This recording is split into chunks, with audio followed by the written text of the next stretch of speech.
Okay, I'll do it again just because I want your response. Good morning, distinguished ladies and gentlemen. The energy is not what I expected, but I'll do it one final time just to get everyone's attention. Good morning, distinguished ladies and gentlemen. Now that's more like it. Thank you so much for joining us.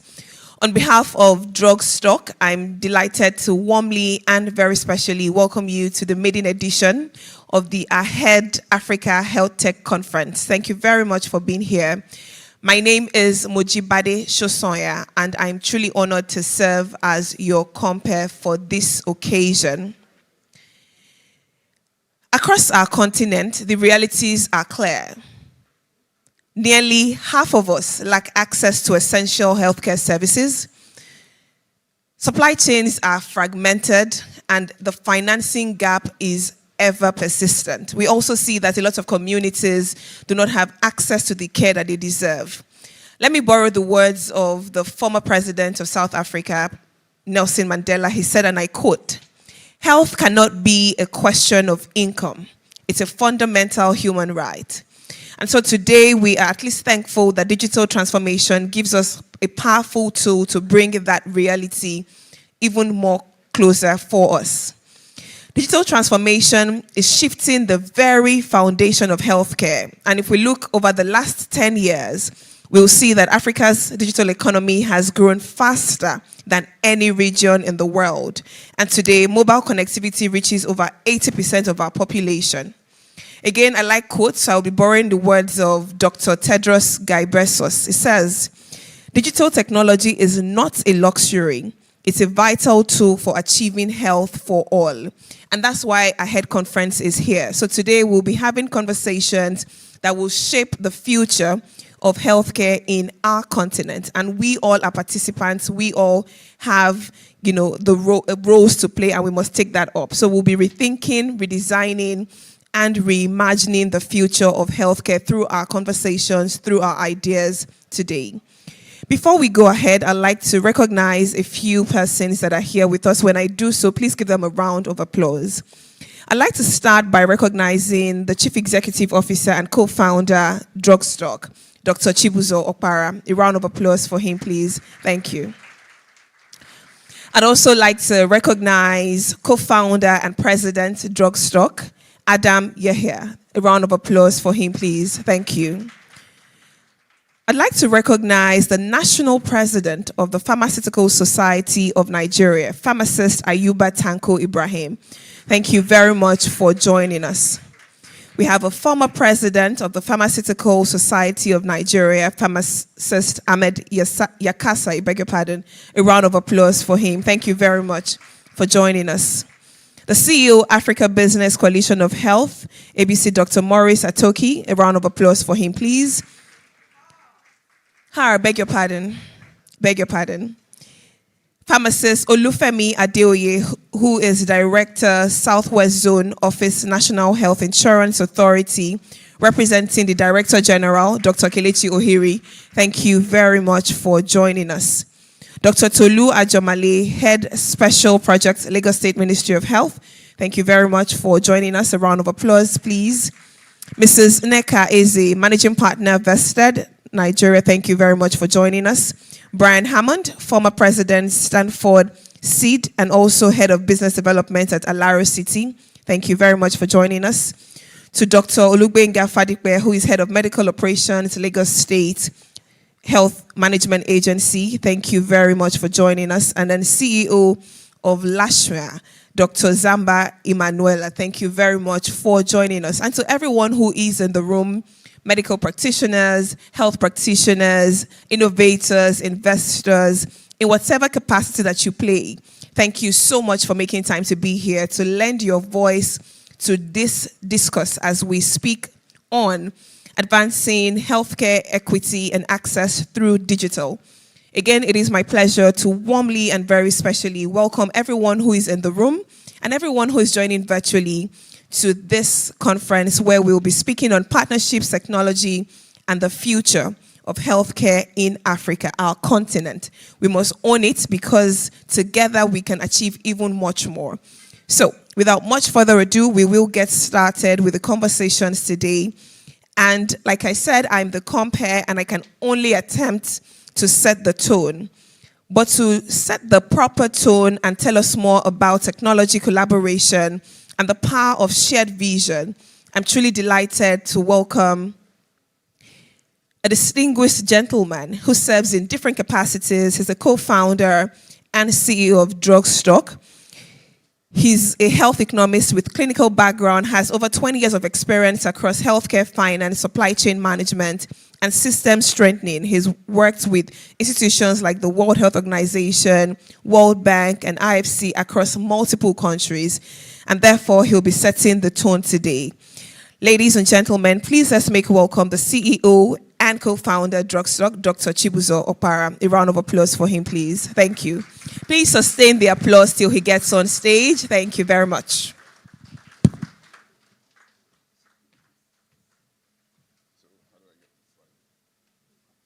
Okay.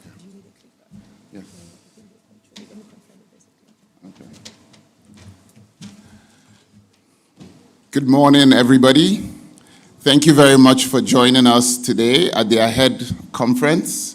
It's a pleasure to have all you distinguished people here. I'm going to stand on existing protocol and go right into my presentation. Thank you.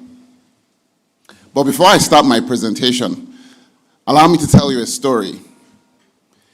Exactly 4 years ago to this date, I remember having a conversation with one of our leading policymakers at the federal level in the supply chain space.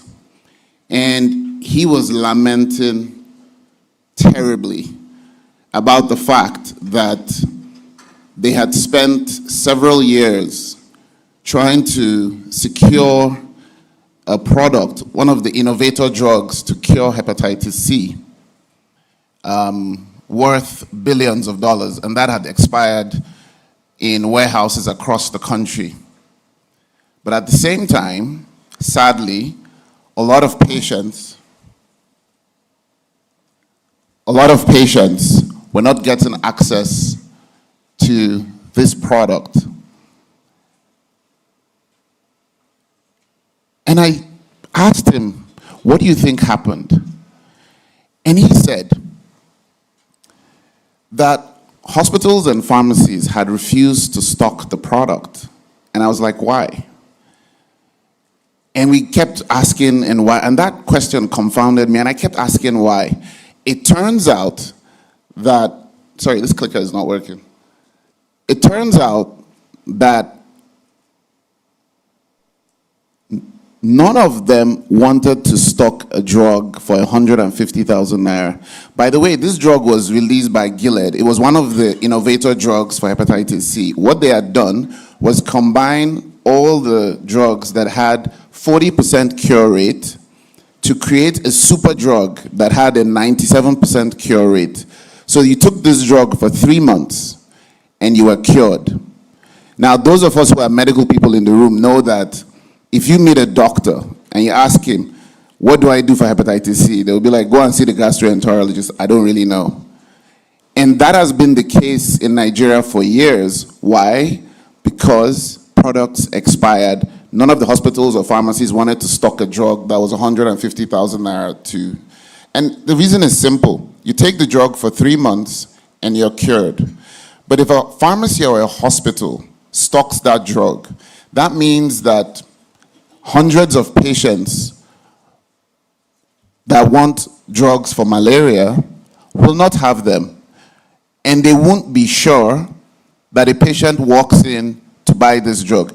This supply chain problem, predicting who will walk into your front door, is one of the most profound issues with inefficiency in creating smart supply chains. It is one of those issues that continue to plague our industries and our business as we create systems. In fact, did you know that if you belong to a disease group of less than 10 million people, you are on your own because of this particular problem? Healthcare entrepreneurs are scared to invest in disease groups that are not at least 80 million people. This sad reality is the reality of our supply chain space. Today, we have a supply chain space and a healthcare system that suffers from issues of inequitable access to quality medicines. Data visibility. Let me shock you with another interesting statistic. Did you know that 70% of patients see the doctor without having the doctor know their previous healthcare records in Nigeria? That sounds crazy, right? How do you go to a hospital and your doctor doesn't know what is wrong with you and gives you medication? Even the fact that you're on contraceptives and you take fourth generation antibiotics mean that your contraceptives will fail. Yet, a lot of the population don't have this previous history when they see the doctor. That just sounds really crazy. Fragmented, underfunded systems. This is not a story for today. This has been the story of our healthcare system. I don't think my role here is to come and tell you all the tired stories of where we are failing. My role here is to come and awaken within us the idea that the possibility of changing the healthcare system starts with all of us. And it doesn't start by doing something new. It starts by taking what we have today and wrapping it and solving our problems today. Ladies and gentlemen, in order to solve our problems, it just takes us thinking differently. It takes us thinking, how do you make the patient the point through which all our innovation happens, the point through which we approach healthcare? Driving patient-centered healthcare is not just a story. It's not just something we say to look good. It's something that is a necessity today. If you want to be relevant and distinguish yourself in the space, whether you're public or private sector, you have to know about self-care. You have to deliver patient-centered care. What is self-care? This is the thing that everybody knows about, but nobody is really factoring that into today's care. Let me explain. Before a patient comes to your pharmacy or your treatment room, that patient has already Googled what is wrong with him or her. While they are in your consulting room, they are Googling as you're talking. As they leave, they ask ChatGPT, does this make sense? Ladies and gentlemen, that is self-care. The World Health Organization has accepted self-care as one of the things that is going to define how healthcare is provided in our lifetime. For those of us who grew up before the internet, this doesn't sound real. It is very real, and it is our reality today. We need to have a smart way to approach this. That means you can no longer be a hero. No one person can fix our problems. We all have to collaborate to fix our problems. We have to have an ecosystem approach. That's the only way we get out of this problem. Not one person can fund. If you look at it, Nigeria has what, a $10 billion gap per year over the next 10 years to invest in healthcare. Who is going to afford that? Nobody. If you look at it, the health insurance agencies by state, by federal, they all have their challenges. Investors, they can't fund that system. Yet, if you look at it, Nigerian patients have one of the highest per capita spending in mid-income countries. But we're still suffering. We can pool these monies together. We can pool our supply chains together. We can pool our health systems together. Today, you have AI systems, clinical support decision systems, that can negate all my training from medical school, like that. But it won't. And these are things that we have to incorporate today as we move forward. How do we make this happen? A digital-first approach. Digital first is not about having your phone and browsing WhatsApp and all of that, and chatting your doctor, what's my problem? Asking your pharmacist, do you have this drug? That is not digital first. Digital first is really looking at how do you leverage technology to transform your entire systems from start to finish. How do you make sure that your delivery for care leverages today's technologies? That is what today is about. It's about looking at the problem and thinking differently. Ladies and gentlemen, I'd like to challenge all of you. The phones you have in your pockets on the table, when the Americans sent people to the moon, we didn't have that computing technology. Today, our phones have technology that can power whole rockets, cars, driverless cars, same technology in your hand. How do we take that technology and our knowledge and our reach to transform the lives of Nigerians from Ogbomosho to Sokoto to Enugu to Calabar? The time is now, the place is here, the people are here. Thank you very much.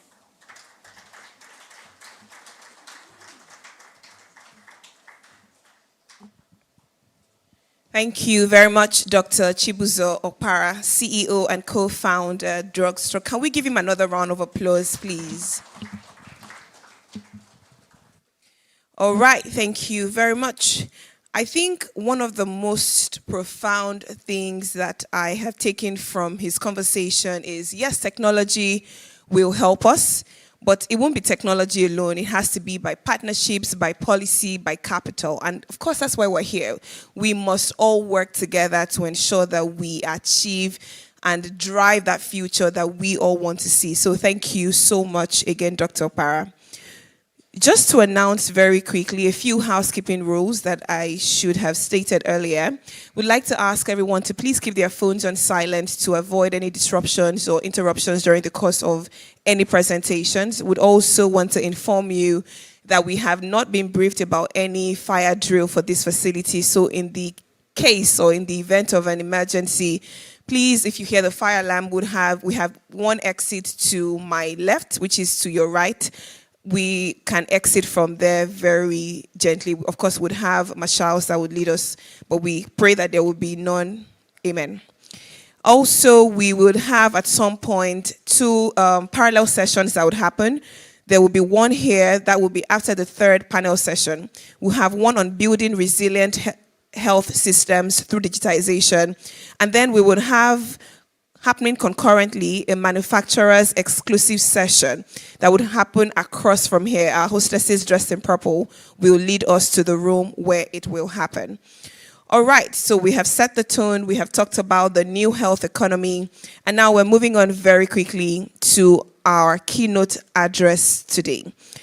Our keynote address speaks on the future of healthcare access in sub-Saharan Africa.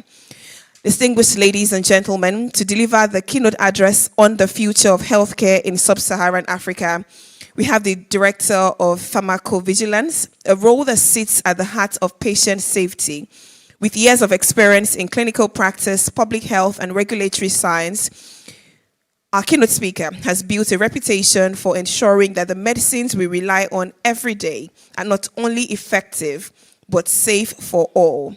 Our keynote speaker is known for his calm, analytical approach and deep commitment to strengthening Nigeria's drug safety ecosystem, from monitoring adverse drug reactions to building stronger reporting systems across health facilities. Please let's make welcome on stage our exemplary keynote speaker, Dr. Uchenna Elemowa. A round of applause, please. Thank you very much. That's our keynote speaker for today. That applause is not befitting for a keynote speaker who's been here all morning. Please celebrate her, ladies and gentlemen. Thank you very much.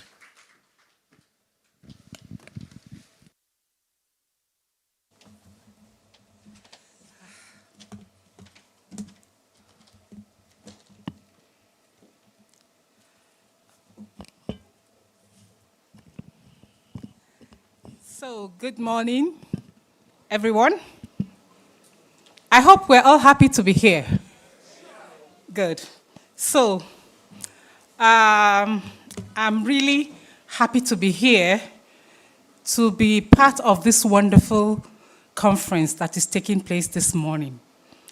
So, distinguished colleagues, representatives of government here, development partners, health innovators, digital technology leaders, academia, civil society, the broader health community, I am happy to be with you to present the keynote address on the future of healthcare access in the sub-Saharan Africa. This event is very critical, and we all know why we are here. I want to use this opportunity to thank the AHEAD African team for putting together this wonderful conference, because I believe it is strategic, and it's also timely when we begin to talk about transformation of the African health system.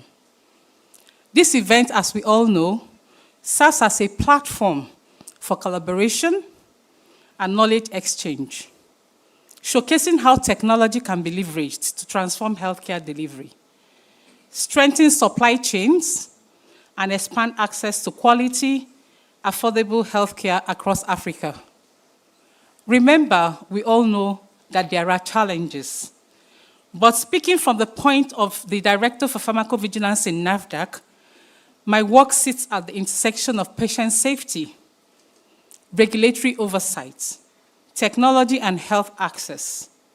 And it is from this point that I say confidently that sub-Saharan Africa is on the brink of healthcare transformation, one driven not by incremental improvements, but by systemic reinvention. What do I mean by that? A lot is happening. We know that our system is overburdened with a lot of challenges.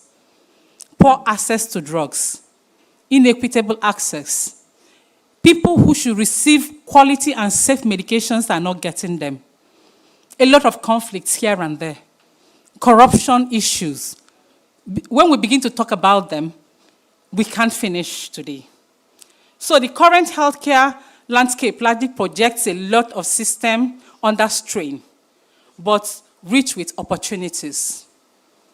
Healthcare access in our region is challenged by persistent realities of inequitable access to essential medicines. We have fragmented supply chains, a lot of high out-of-pocket spending. When people are sick, they have to pay high prices to get medical care. Are we talking about the weak pharmacovigilance reporting system? What do we mean by that? When we talk about pharmacovigilance, it's making sure that the medicines that we have made available in our market are safe for the use of our people.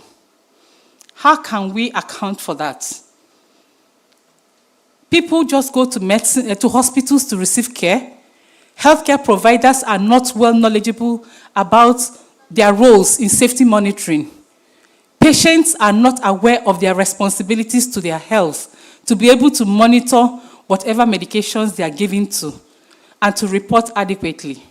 Remember, in Nigeria and everywhere in Africa globally, anything that is not documented has not happened. And we know that a majority of medicines that we use and even vaccines that we use in country are mostly imported. A lot of clinical trials have not been done within our own population for us to be able to say for certain, this is what we expect from every use of medicines. So it becomes very critical that at every point of medical assistance received, patients, healthcare providers, everybody, every one of us, we are all responsible, must take that measures to ensure that the medicines we take are safe.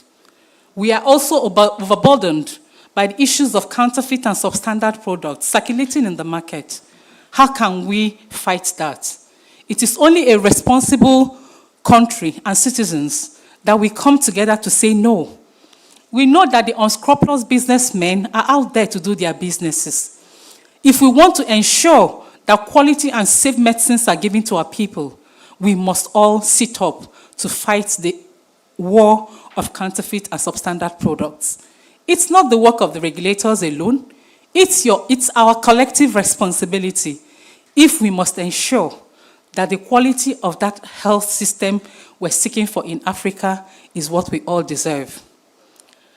Alongside these challenges, we are also witnessing a lot of profound shifts in terms of digital health adoptions, which is accelerating within our ecosystem. Pharmacies are evolving into primary points of care. Governments are also deepening their investments in health insurance, regulations, and local manufacturing. We are all aware of what is happening. If we must have access to quality and safe medications, local manufacturing is the way to go. Regulation is very, very key. The private sectors are also gearing up. A lot of investors, manufacturers, and even providers are rapidly coming up, and a lot of unprecedented innovations are coming up. So, what our task is to ensure that this transformation results in safe, equitable, and sustainable access for our Africans. No matter where you are, whether you are in the village, the rural areas, you are in the urban slums, or you are in the urban cities, what we want is that whatever medications that we have provided for use for our people is safe. Everybody has equal access. You can reach and be treated the best way anybody within Africa is expected to be treated. But the big question is, what needs to change? We know that these challenges exist. Even corruptions in our public health sector, a lot of bureaucratic bottlenecks, but a lot needs to change. So the big question is, what do we need to change to make the future of Africa sustainable? The future of access is not a physical expansion alone. It is digitally enabled network that reach citizens wherever they are. We have so many tools like the e-pharmacy platforms. Even currently, telemedicine services are upcoming. Predictive supply chain data is very critical. AI-enabled pharmacovigilance surveillance is also critical because quality, safety, and efficacious medicines and vaccines are critical if we must improve the future of African health system. When we talk about pharmacovigilance, I'm always very passionate about it because what comes to your mind when you talk about pharmacovigilance? We all know is the science and activities related to the ensuring safety of medicines and vaccines. This is not a backyard work that we should be looking at. It must come to the front line as a priority. Because when medicines are available, but they are not safe, then we're doing a lot of injustice to our people.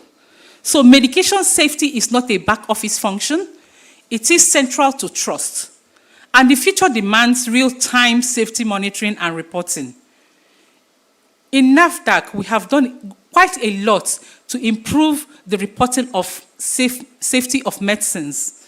We were using the paper forms in the time past when pharmacovigilance started in Nigeria.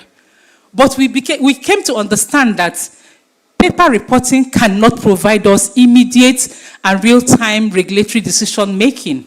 So we decided to do what? Begin to implement the electronic reporting platforms. Something like the Med Safety app, the VG Mobile app. These are our paper ADR forms transcribed into electronic reporting so that every individual, knowing that Nigeria, about 70% of Nigerians have mobile phones. So we developed the app and put them in our mobile phones, as a mobile app. So wherever you are going with your phone, you have the reporting form and the reporting tool with you. Is it your parents or your children or relatives that have any adverse drug reaction? What you could just simply do is pick up your phone, go to the Med Safety app, and download and report the thing. Immediately you report, it gets into the national database, where we have professionals, doctors and pharmacists, looking at this database real time. so that we begin to understand what patterns and trends that medicines that we allow use within the country is happening to our people. And this enables NAFDAC to take informed regulatory decision whether those products will continue to be in the market or otherwise. It is also important to integrate pharmacovigilance data into supply chain systems. We also think about active surveillance embedded in hospitals and pharmacies' workflows. All these electronic and digital platforms, when we put them into use, it provides us real-time data to take informed regulatory decisions. So, at NAFDAC, we have strengthened our frameworks, deployed more technology, and expanded our patient safety programs. But the future calls for even deeper integration with the private sector innovators and healthcare providers. I heard the CEO talking. If we must improve our health system, it must be about collaboration. One sector cannot do it alone. Me being as a regulator, I can only do the best I can do from the regulatory point of view. But I need the manufacturers to be able to manufacture real products, quality and safe products, and efficacious products. We need the patients who go to the hospital to receive medical care, to receive the best quality medications and the best quality treatments. So, looking at improving healthcare in Africa, local manufacturing must be strengthened and protected. A future where sub-Saharan Africa depends on external markets for up to 70 to 80% of its medical product is not sustainable. I can do my bit from NAFDAC, but what enabling environment are we providing for our local manufacturers to be able to make locally manufactured products that is of quality, safety, and also efficacious? So to secure long-term access, we must expand local manufacturing capacities. We must improve regulatory harmonization across borders. Currently, now we also need to ensure rigorous quality control and mobilize investment into pharmaceutical infrastructure. A lot is happening because we all know that stronger local production means safer, quality, more accessible, and more affordable care. From the point of NAFDAC, we know that countries are being benchmarked by WHO to determine their level of maturity levels across country. So there's this global benchmarking tool that is used across countries to benchmark them. Currently, I'm happy to announce that NAFDAC is at maturity level 3. And we are the first African country that has maintained our maturity level 3 after a reassessment. And we are also working towards the maturity level 4. What is the meaning of maturity level 4 for our local manufacturers? It means that if NAFDAC Nigeria becomes benchmarked to become maturity level 4, it is an improvement for our local manufacturers because the products they manufacture, we have competitive bidding across Africa and even globally. So you can see, for us to achieve that, it is not the responsibility of NAFDAC alone. It is the responsibility of our local manufacturers, the private sector, also even in the hospitals, because for you to become maturity level 4, in terms of pharmacovigilance, it means that there is improved awareness. Everybody, both in the hospitals and even the marketing authorization holders, are aware of the safety implications of products that they use for patients. So, collaboration is the way to go. Public-private partnership must define our growth. No single agency or institution, whether government or private, can build the future alone. Collaboration must exist across manufacturers, community pharmacies and hospitals, both primary, secondary, and tertiary, digital health companies, investors, even health insurance bodies, regulators, and government ministry. There must be collaboration. So whatever we are discussing today, collaboration is our baseline. If we understand it, then I believe Africa will go even faster than we think in our minds. So this is why the platforms like Ahead Africa is so critical. They bridge the gaps between sectors that traditionally work in silos. we are also hopeful that so many other platforms like this will come up, because we know that Nigeria is a big country, Africa is a great continent, we need to work together. Also, talking about a strong regulatory ecosystem, which is non-negotiable, I've said it. The future of expanded healthcare access must be matched by robust oversight.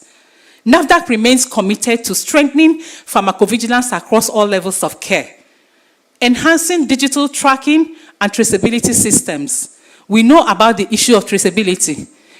Nigeria, again, is the first country in Africa to start the traceability monitoring of products, the track and trace. I have my focal key point for that traceability here. Mr. John here is with me. What does traceability mean? From the point of manufacturing to the last mile where the patient uses it, you're able to track the movement of those medicines across the supply chain. So it helps you to be sure that issues of counterfeits do not infiltrate the supply chain system. We also deepen stakeholders' engagement. Every opportunity to engage stakeholders, NAFDAC has that as a priority. Fast tracking of regulatory approvals for safe and innovative solutions, and also blocking the entry of substandard and falsified medicines. These are key to our mandate. But how can we fight counterfeits and substandard medicines? Can it only be NAFDAC? No. We saw what happened in the time past when NAFDAC tried to sanitize the open markets who involved in drug sales. A lot is happening. And it bleeds my heart to feel that somebody who has money to manufacture substandard will only need a little bit of effort to put the real active ingredients to make that your investment worthwhile. Why do we go into substandards? Do we want to kill and finish our own nation? You can see the reason and the need for collaboration. It's reverberating in all we say today and in all I say. So access without safety is dangerous. And when we say safety without access, it's also injustice. We must pursue the two together. Access, safety, quality, efficacy, they are critical if we must improve the future of health system in sub-Saharan Africa. So, we can all imagine where we want to be.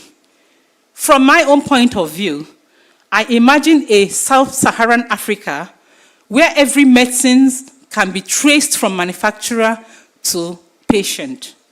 Every pharmacy is digitally connected. Every adverse drug reaction or adverse event following immunization contributes to real-time national surveillance where informed regulatory decisions can be made. I'm also envisioning every hospital will have predictable access to quality medicines. And every patient, whether you are in the urban or the rural areas, must benefit from efficient supply chain and a strong regulatory system. Every regulator works arm in arm with innovators, not in opposition. We must understand that. Every young health tech founder sees Africa not as a difficult market, but as a land of opportunity. We know a lot of our youth are becoming technically knowledgeable. If we build strong regulatory systems and an ecosystem, then it provides opportunity for our youth to thrive. This is the Africa we must all build. The future of health access is not an abstract ideal. It is a responsibility for all of us. And it is one we all share. Whether you're government, you're the private sector, you are an innovator, a manufacturer, a development partner, a healthcare provider, together we must all ensure that access is safe, access is equitable, access is digital, and access is universal. The regulatory harmonizations going across in Africa is very critical. Different African sub-regions are forming medicines regulatory harmonizations. We have the West African medicines regulatory harmonization. We have the over all the African continent medicines regulatory harmonization. And we also understand that AMA, African Medicines Agency, is already coming. So all these international collaborations, I believe, will continuously work towards setting the pace for the future of Africa by ensuring that safe, quality, and efficacious medicines and vaccines reach Africa. Thank you so much. God bless you. God bless the Federal Republic of Nigeria, and God bless Africa. Thank you. Thank you so much, Dr. Uchenna Elemua, for that very passionate delivery. If there was anything at all, I felt the passion. And it just says one thing, that we are one step ahead.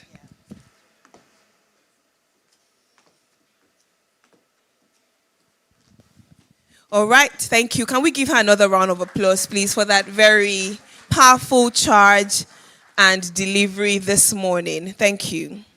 I think we must also just celebrate the NAFDAC for the great work that they're doing, especially as they work hard to ensure and enhance pharmacovigilance. So please let's celebrate NAFDAC, of course, the agency that she represents. Thank you so much. Access. We must ensure that access is safe, access is equitable, and access is digital. Thank you.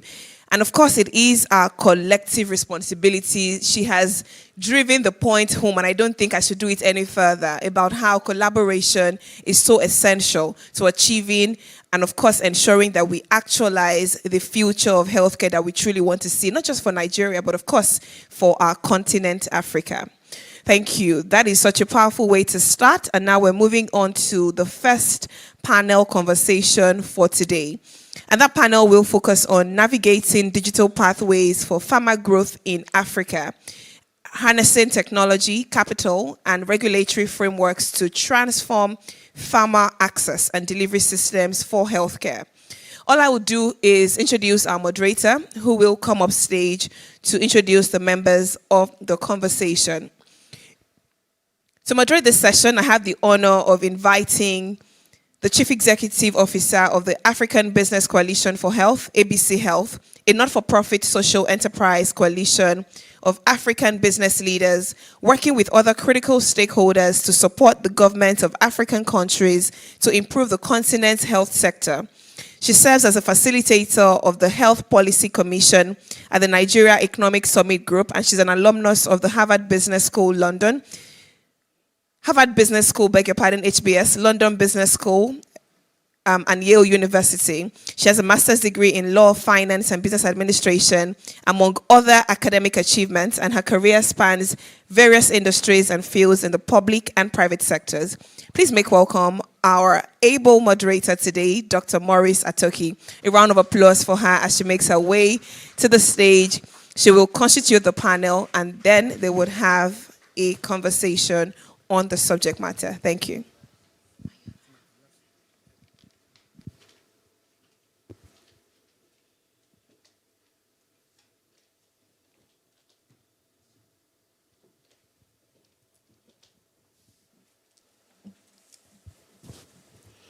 Hello, everybody. Good morning, distinguished ladies and gentlemen. Thank you, Madam Master of Ceremony, if I may say that, for that kind introductions. But also just to immediately correct, I'm not moderating. I have a better man to do that. So I'll do the welcome and also call upon another distinguished individual to do the opening, and we're going to the panel. On behalf of the African Business Coalition for Health, it gives me profound pleasure and honor to welcome all of you to this year's Ahead Africa Healthtech Conference. I'm really, really proud of Drugstock and all of the team behind this amazing platform. In fact, I jumped at the opportunity to talk to digital health as it impacts on the pharmaceutical sector. I don't see any of it ever being done yet, and so we're really delighted that we're having this opportunity to converse on this important topic. Today's panel session is about navigating digital pathways for pharma growth in Africa, harnessing technology, capital, and regulatory frameworks to transform farmer access and delivery systems for healthcare. We are gathered today at a defining moment, and so we must all realize that. We're not just spectators, we are pioneers. We're pioneers for Africa's pharmaceutical landscape. We are here to address a complex challenge, one that is defined by a stark paradox. A pharmaceutical market projected to grow over 110 billion US dollars in 2033.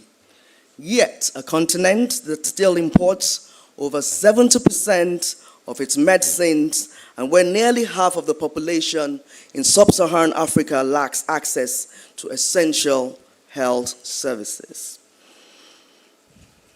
This is where the coalition and the collaboration we've spoken about earlier becomes essential.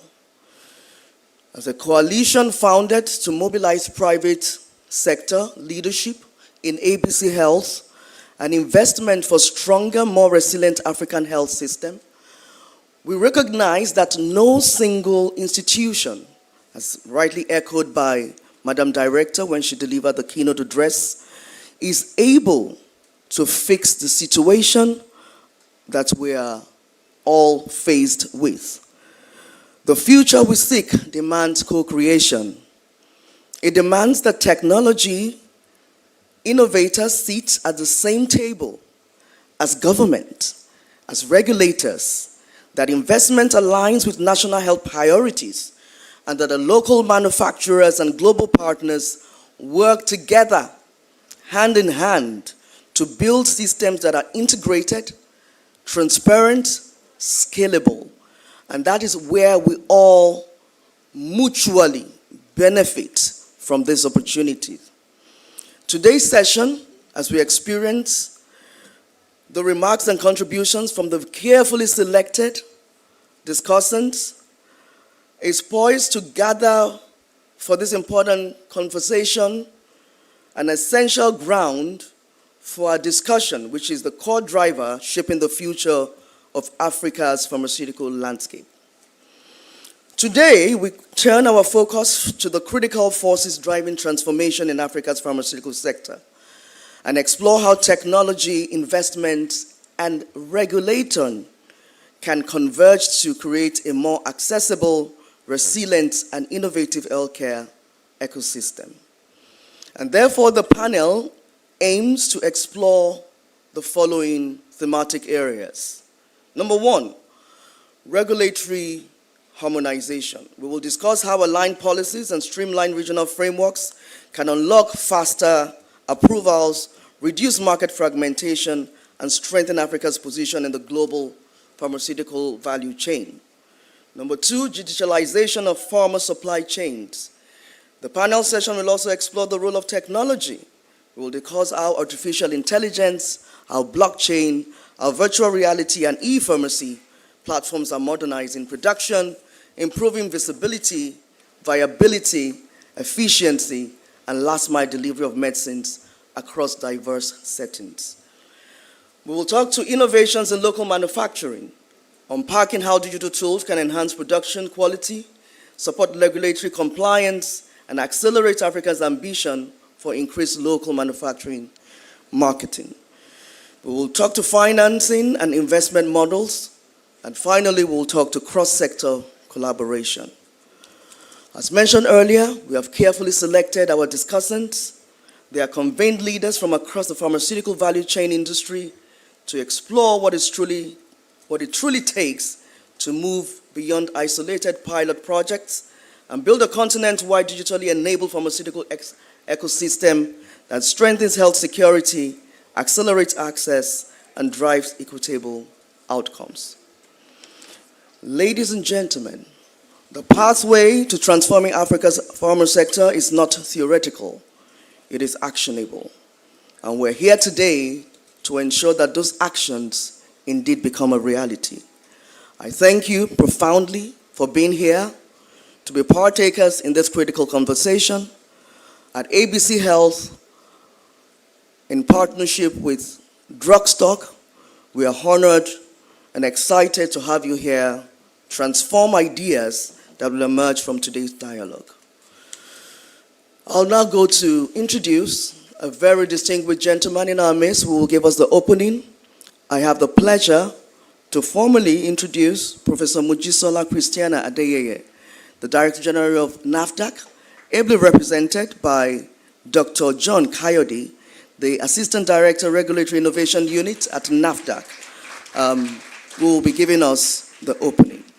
But before he takes the podium, I'd like to talk a bit about him. So you must know why it had to be him. He's a scientist, he's a public health professional, and traceability subject matter expert. He drives the agency's automation and digital transformation efforts, advancing pharmaceutical traceability and strengthening regulatory systems. He also oversees ports inspection at e-clearance system, so you know who to go to when you're importing your medicines, which, by the way, you're supposed to stop to do that and focus on local manufacturing. He also leads key artificial intelligence initiatives that enhance regulatory efficiency and supports capacity building and traceability across Africa and globally. Please join me in welcoming Mr. John Coyote as he gives us the opening remarks.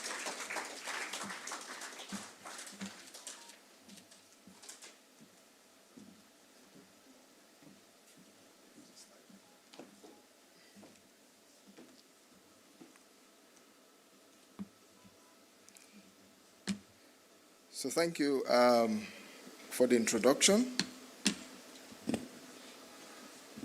I'm making this speech on behalf of Professor Mojisola Adeyeye, who is the Director General of NAFDAC. At this meeting, distinguished guests, ladies and gentlemen, good morning.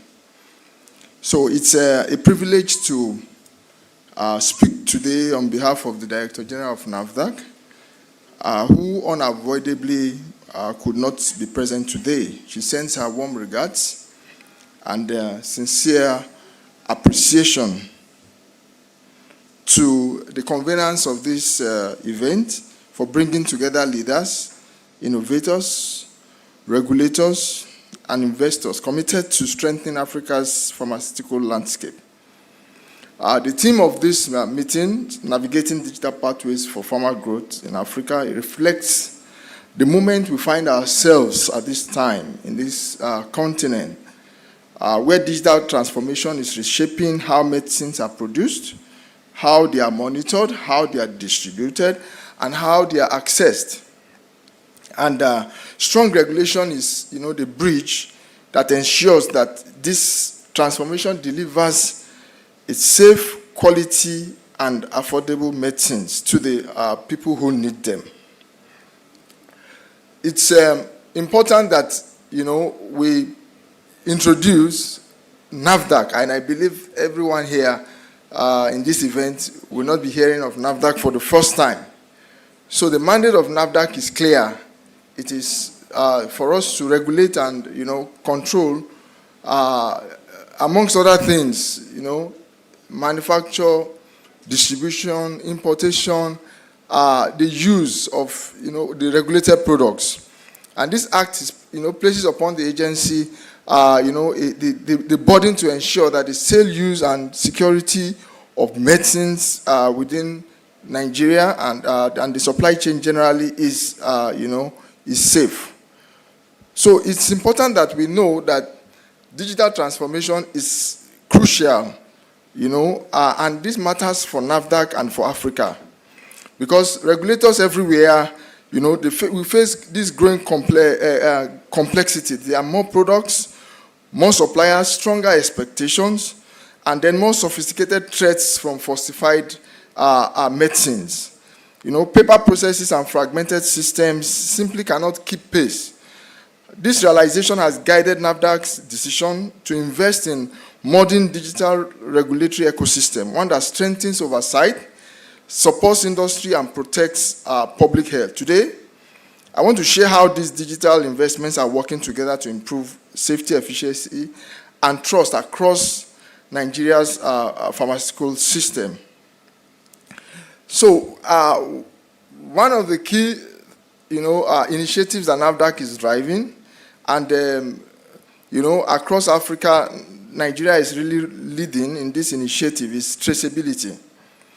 Traceability is that initiative that provides the visibility that protects lives. So a core pillar of our digital journey is pharmaceutical traceability. And traceability was, co-launched in 2019 with the Ministry of Health as a national strategy.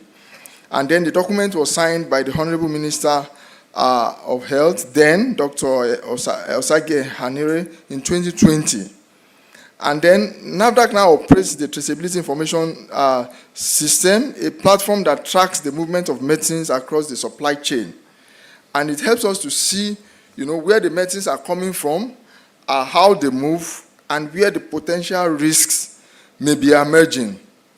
So working alongside our Traceability Information System, we have the Scan to Verify mobile application, which is available on, the Google Play Store and the iOS Store. It allows, supply chain stakeholders, health stakeholders, including pharmacists, health workers, and even the patients to be able to check instantly if a medicine is genuine. Each scan also feeds data back into the national system, strengthening our ability to be able to monitor the market real time. Together, the Traceability Information System and the Scan to Verify mobile app, is providing NAFDAC and the country with visibility into the supply chain. And, this dramatically improves our ability to detect falsified or substandard medicines early. One other thing we are doing is improving market authorization through the digitalization of systems and artificial intelligence tools. So we have also transformed how medicines are being approved in Nigeria. We have what we call the dossier management system that allows companies to be able to submit, documents electronically, and this makes the review faster, more organized, and more transparent. We have also, introduced AI tools into our review processes. For example, we have tools now that is able to detect look-alike, sound-alike issues where similar product names or packaging could, cause dangerous confusion or even, legal issues around the market authorization. And this helps prevent medication errors and strengthens patient safety. So we have digital tools, and these digital tools like this ensure that safe, effective medicines can reach the public faster without compromising the quality. So one other thing we have strengthened is our port operations. We have the post inspection data capture and risk management system, which is one major advancement that we've had in terms of the modernization of port operations. The NAFDAC Port Clearance Platform, PCAMS, manages the entire clearance process for regulated products, from receiving shipment details and verifying documentation to capturing inspection findings and even photographs, evidence of inspections, to generate secure electronic release notices that are used by other agencies in the port environment and customs. And this system also handles our pre-shipment testing reports. It's integrated with accredited laboratories across India and China that gives us early confidence in the quality of products that are coming into Nigeria even before they reach the Nigerian ports. So when products fail, in these laboratories abroad, they are not allowed to even come into the country. Importantly, the PCAMS provides a risk-based recommendation to help inspectors decide which products truly require laboratory testing, and this prevents unnecessary delays and ensures that the laboratory focuses on high-risk items. PCAMS is integrated with the Nigeria Customs systems and also with our traceability information system, creating a seamless and transparent and efficient workflow. So we have the Green Book, which also supports procurement agency and supports public transparency. Because of my time, I would also talk about the innovations that we have. We have regulations, innovation, regulation, and investment must all work together. Digital transformation can only succeed when innovation, regulation, and investment work hand in hand. And as countries collaborate on medicine regulation, the initiatives that harmonize, regulatory efforts, like that of the AMRH and then the AFCFTA, are, things that would help us to, harmonize regulation across Africa and then across different countries. And what will this do? It will, help to ensure that our regulatory systems are modern, trusted, and interoperable, so that our industry and our supply chains are well positioned in evolving the African landscape. So, the director of pharmacovigilance also has spoken a lot to support local manufacturing. I want to conclude by saying that for us, to build a system of trust, we must build a system that every digital platform, like example, those of them that we have deployed, must contribute to one single outcome, which is trust. Trust that medicines are genuine, trust that supply chains are transparent, trust that regulatory decisions are sound, trust that innovation can scale safely. Partnership is extremely important because the path to a stronger future requires that, we can work together. We need manufacturers who are committed to quality and transparency. We need innovators who are building tools that integrate rather than isolate. We need investors who understand the long-term value of digital regulatory infrastructure. And we need platforms like this that bring partners together to think boldly and work collectively. We have a shared vision, and for what comes next, we want a future where every patient can confirm the authenticity of their medicines instantly. A future where unsafe products are spotted early and stopped before causing harm. A future where Nigerian manufacturers compete confidently across Africa. A future where procurement is transparent and fully traceable. And a future where regulation is digital. This is the future NAFDAC is building. A safe, transparent, digitally enabled and resilient pharmaceutical ecosystem that puts public trust first. So on behalf of the Director General, I thank you all for your commitment and partnership. Together we can strengthen pharmaceutical access and deliver better health outcomes for all. Thank you very much.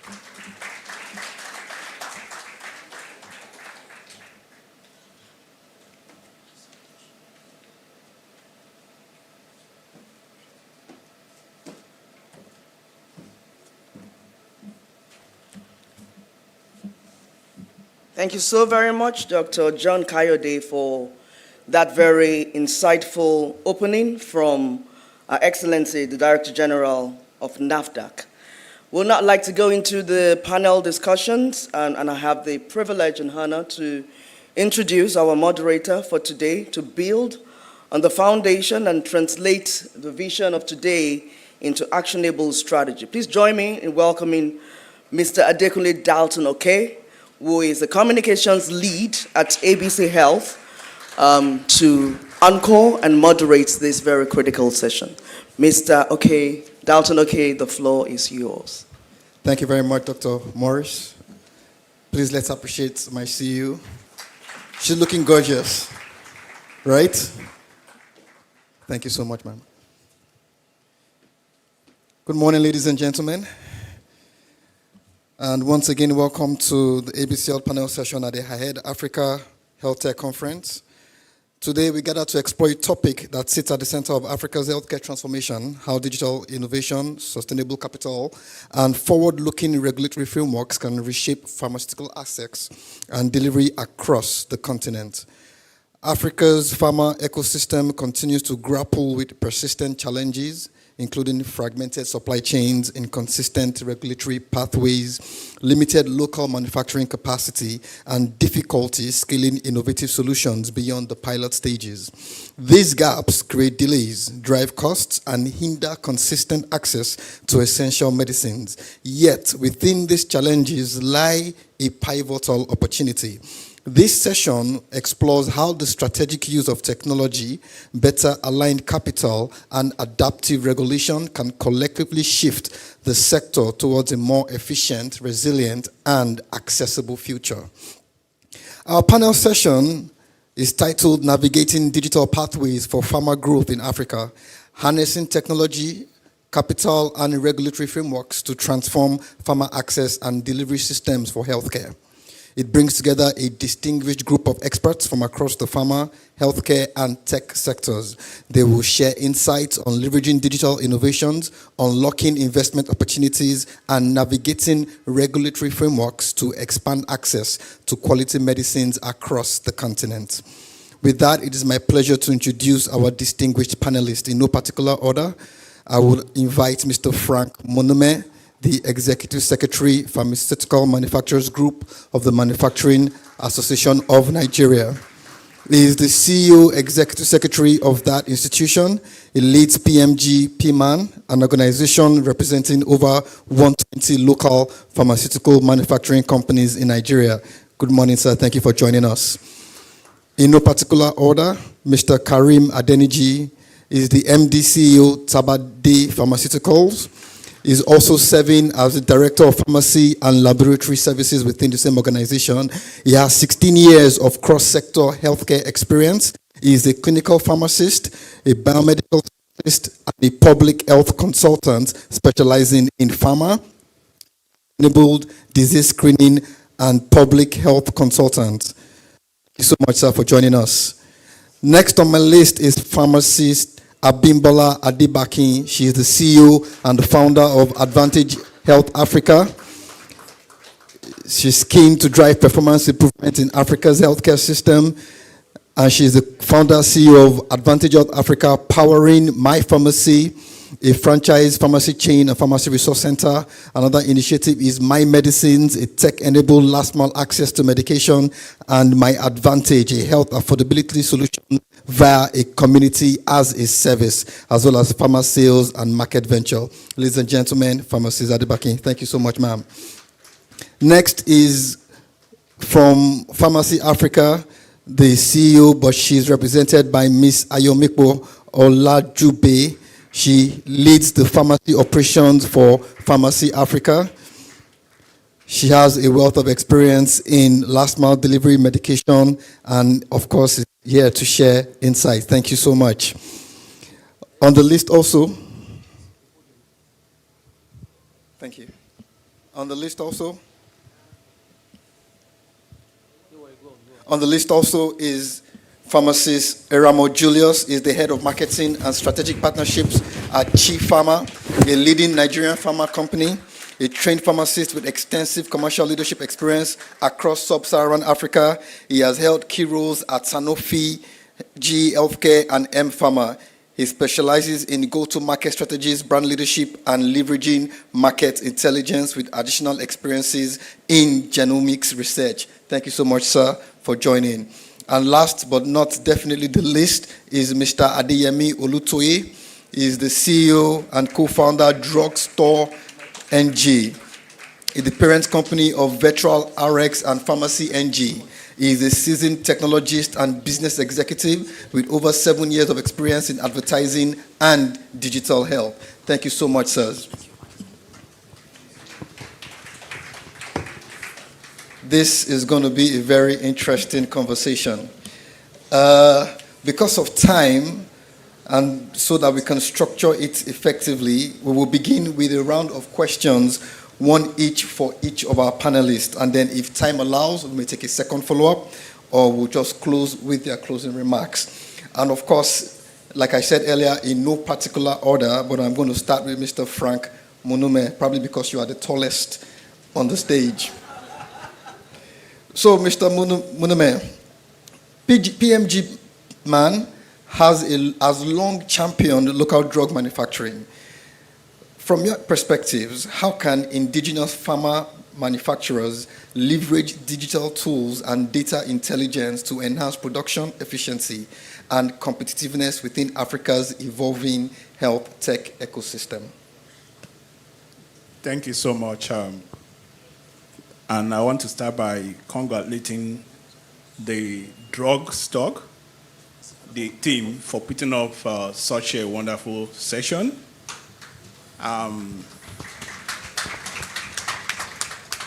Chibuzo and the other members of the team, you guys, I'm very proud of what you're doing.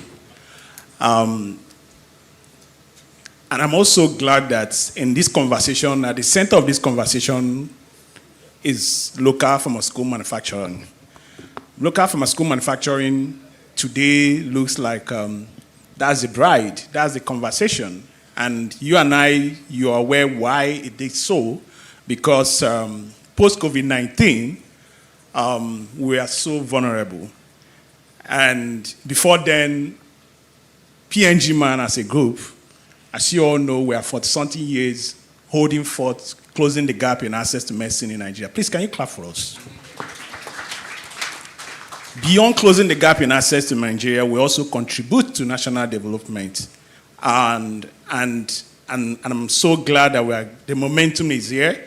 So for us as a group, technology is also center to what we are doing. As you know, the last I checked, as of last 2 years, we had about 120 local manufacturing companies. Today, I checked the data, we have 201 local pharmaceutical manufacturing companies. And I was at the joint action annual review conference, in Abuja, and I was looking at the data from NAFDAC. Even though data from NAFDAC says 190 local pharmaceutical manufacturing companies. I can also understand why we're having 200, because along the line, some must have dropped. And I can tell you why some of them are dropping is maybe macroeconomic dynamics, or maybe they're not really adopting to the technology conversation we're having today. And interestingly, we now cover 40%, in terms of market share. Locally produced products are now, we have 40%. Clap for us again now, we are doing well. And, on that trajectory, I can tell you, the industry, we are so strong in adopting to technology. And you had Madam Pharmacovigilance, when she talked about, hands-on on technology, and you had the king of traceability, Kayode. So the industry is as strong as the regulator. Let me put it that way. Madam DG attained World Health Organization ML3 certification. And I don't want to be the one to drop the news, but I also know that they are pushing her to become a member of ICH. Right. You're already a member of ICH. Fantastic. So what that means is that anytime they're assessing NAFDAC as a national regulator, they're also, one of the indices they are using to assess the local manufacturer is also assess them is how strong have we improved. And on that note, be it dossier assessment, be it quality assurance, be it quality control, be it access to market, the pharmacovigilance. Madam Pharmacovigilance, I remember last year, I'm very sure by next year, almost every manufacturer should have a pharmacovigilance unit. And most of these things are they are not paper-driven. They are all technology-driven. And our members, you just don't have a choice than to align or you perish. So for us, you either shape in or you shape out. Even on the aspect of traceability, traceability has been on, and Madam DG is telling us, from so time to so time, you have to deploy this technology. And then members are working hard to see how they can adapt to that, because, if you don't adapt to that, that's what Madam DG, that's what NAFDAC are using to assess themselves. So the more they go, the more they push in regulatory standards, somehow the ripple effect affects the industry. And I can tell you, organizations are even optimizing. We are optimizing. I know companies are deploying, in fact, to be able to align with the regulator standards. If you go to OTA, it's like they're all building new factories. Why are they building new factories? Take, for instance, if you want to deploy traceability, or deploy HVAC, HVAC is also part of those systems that you to ensure standardization. If your facility is as old as PNG Man for something years, it is no more in tune with today's facility. What that means is that for you to be able to deploy that kind of, even the technology you want to deploy or the HVAC, you need to be able to start to adjust your master file. You need to start more like afresh, because if you want to bring HVAC into this facility, a facility that's already existing, you break those facilities to be able to. So if you want to do a cost-benefit analysis, it's better for you to start all afresh. And I can tell you, our members are building new factories. If you go to Ota, if you go to Enugu cluster, if you go to Ibadan cluster, if you see the old factory, you look by the side, they will come and show you, this is where we are now in completion. And I mean, there is no better time to invest in pharmaceutical manufacturing space than now. Mr. Mudumem, I'm sorry to cut you short at this point. I know you have a lot to say. But something interesting that you mentioned was that the industry is as strong as its regulator, right? So pause for 1 second, sir, because there's a key question that I want to ask Pharmacist Eramo Julius. So, sir, regulatory frameworks are evolving rapidly in Africa, and I'm just jumping in on what Mr. Munume is speaking about. And this example, local manufacturing incentives, digital health regulation, pharmacovigilance tracking, all of this working together. As someone active in a commercial role, remember I am piggybacking on what you said, how do you anticipate that these regulatory shifts will impact the marketing and distribution of pharmaceutical, and how should companies prepare to navigate this in order to scale sustainably? All right, thank you for that question. And when he said it resonated, because the regulator is the voice of the patient, the voice of the consumer. Many times people look at regulators as a bottleneck or as a barrier, but I think there needs to be a change in our mindset towards our regulators. Regulatory compliance, like he said, if we don't comply, you will perish. So it's very important that you comply with regulatory mandates. I think also as companies, we need to see things differently, because, like he said, if you don't do it, you will perish. If we align with regulatory stipulations and guidance, what it means for us is that we will be able to get approvals faster. It means we have faster time to market, and we can gain first mover advantage, which will be to the benefit of the company. Even from a marketing and commercial standpoint, when you are able to comply with such regulations and stipulations, you can use that as marketing communication to say that, imagine telling your patients and telling your HCPs that every medicine you get from my company, let's say Chief Pharmaceuticals, you can trace it from my factory to the pharmacy, and you can guarantee its authenticity and safety. I think it changes the landscape of marketing communications, and it differentiates you from your competition. So I think it's something that we need to embrace. It's something that we need to change our minds towards, and it's something that we need to adopt very quickly.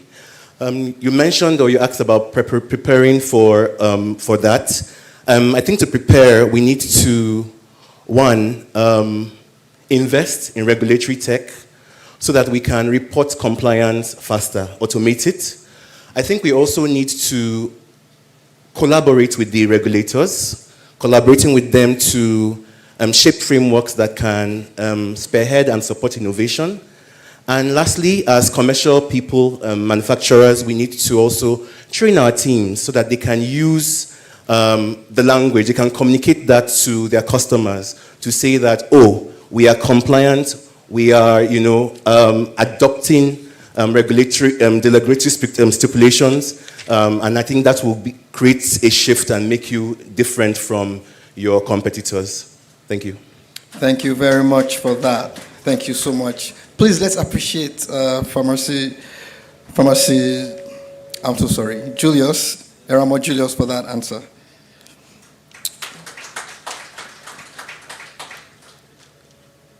Mrs. Adibakin, CEO Advantage Health Africa. I have a question for you here. I want to switch from regulatory to tech. You have a very deep involvement in data-driven pharmacy models. What governance frameworks or interoperability standards do you believe are necessary to responsibly manage patient data while enabling a truly connected digital health ecosystem across Africa? Okay. Good morning, everyone. First of all, we have a national data framework that we have complied with. I'm very happy to say that Advantage Health Africa got its certification just last month. So everyone, you can know that your data on our platforms are safe and comply with the National Data Protection Commission, their guidelines. So that's the framework that we work with. And anybody and everybody now needs to comply in one form or the other with those guidelines. If you have not done it, please go and do it, because it's going to get more expensive for you to comply, and the fines are really steep and things that you should embrace.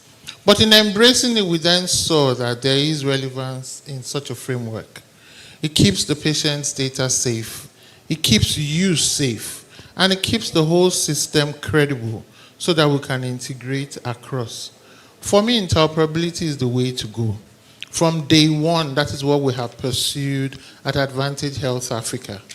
If you don't know what we do, we stand at the nexus of access, technology, and making sure last mile provision happens, not just in the cities, but across remote areas. So we've delivered medicines in Shekpeteru. How many of you know Shekpeteru? We are wondering where that is. The border between Osun and the next country. We've delivered in Ngala. Ngala, you know Ngala? Near Cameroon. We've delivered in Bayelsa and all over Nigeria. So all over the states in Nigeria. Why? Because equity that we're talking about cannot happen if people who live in remote areas cannot access quality, affordable medicines. Now, how have we achieved it? We knew from the get-go we could not build the assets that would give us scope across the country. So we began to link with pharmacies in each state. All across Nigeria, we enrolled pharmacies, we reviewed them, we put them on the list, and we began to work with their own inventory. Now, we did that first before building the technology, because I believe technology is an enabler. It's not the first runner. If you have the luxury of building the right tech as the first runner, fine. But I think a more pragmatic approach is to do the work, do the heavy lifting, then build the tech to make that happen. So now we build the interoperability platform, but you can see that network we have built is what helps us to know where is the inventory closest to the client's demand, where is the best price for the client, and how can we quickly pick it up and deliver. We began to work first with the National Postal Services, NIPOST. NIPOST EMS is the one that picked up and delivered for us. They had never done that across Nigeria. We were the first that because prior to us, they would say, bring it to our office and then we'll deliver. But for us, we struck a relationship with them saying, this is a social innovation. If your uncle was ill and so on and so forth. So we worked with NIPOS, we're working with thousands of pharmacies, we're working with providers in different ramifications because it's an ecosystem that we are building, and that's the way to go. Completely in agreement with that. Thank you so much, ma'am. And, when we talk about supply chain and last mile, I'm going to jump to Mr. Karim Adeniji. At the risk of exposing Tabadi Pharmacy's trade secrets, I need to ask, How is Tabade integrating digital platforms such as e-commerce, automation, or AI-enabled forecasting to improve supply chain visibility and last-mile distribution? All right. Good morning, everybody. Thanks to Drugstock and ABC Health for inviting me. So for us, I would say we are in three major fields.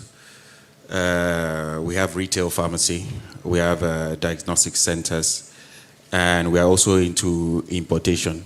Maybe that's not such a sexy designation to have this morning, but I'm not the only one anyway. Chi as well, and Drugstock, the organizer. Why you? We're all importing.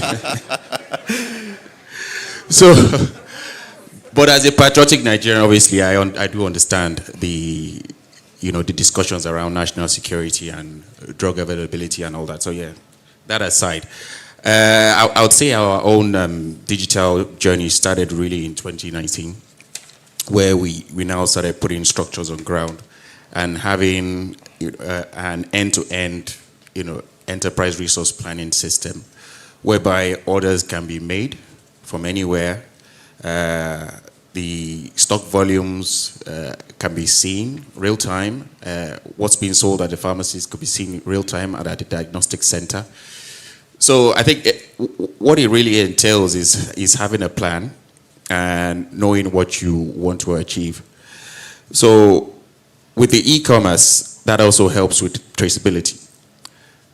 Like we've been talking about, people having mobile phones and having that inclination to say, okay, call and order. It's better to filter them through the e-commerce platforms, because that helps with traceability real time, and it helps also managing the inventory and knowing what's coming, online and offline, without you disrupting it by taking some over the calls and that kind of like in between online and offline. So our e-commerce strategy also involves retailers, hospitals, and the end user. So we are playing across, across the supply chain in that sense. So we built the system from ground up, with the healthcare workforce we have and the end users. So it's essentially about knowing what you plan to do. Some of the limiting factors is cost. Obviously, you cannot always afford a bespoke system. So you might have to get something that is diverse, and then you adapt it to your own specific needs. Yes. Yeah. Yes. Thank you so much. Thank you so much. I hear you. Cost is always a factor that you have to take into, into cognizance. And digital pharma, whatever aspect it takes, is notoriously capital intensive. Mr. Olutoye, CEO, co-founder, drugstore. Not drugstore, drugstore. There's a big difference. Okay, drugstore, all right. No, but I meant drugstore anyway. Let me ask you, yes.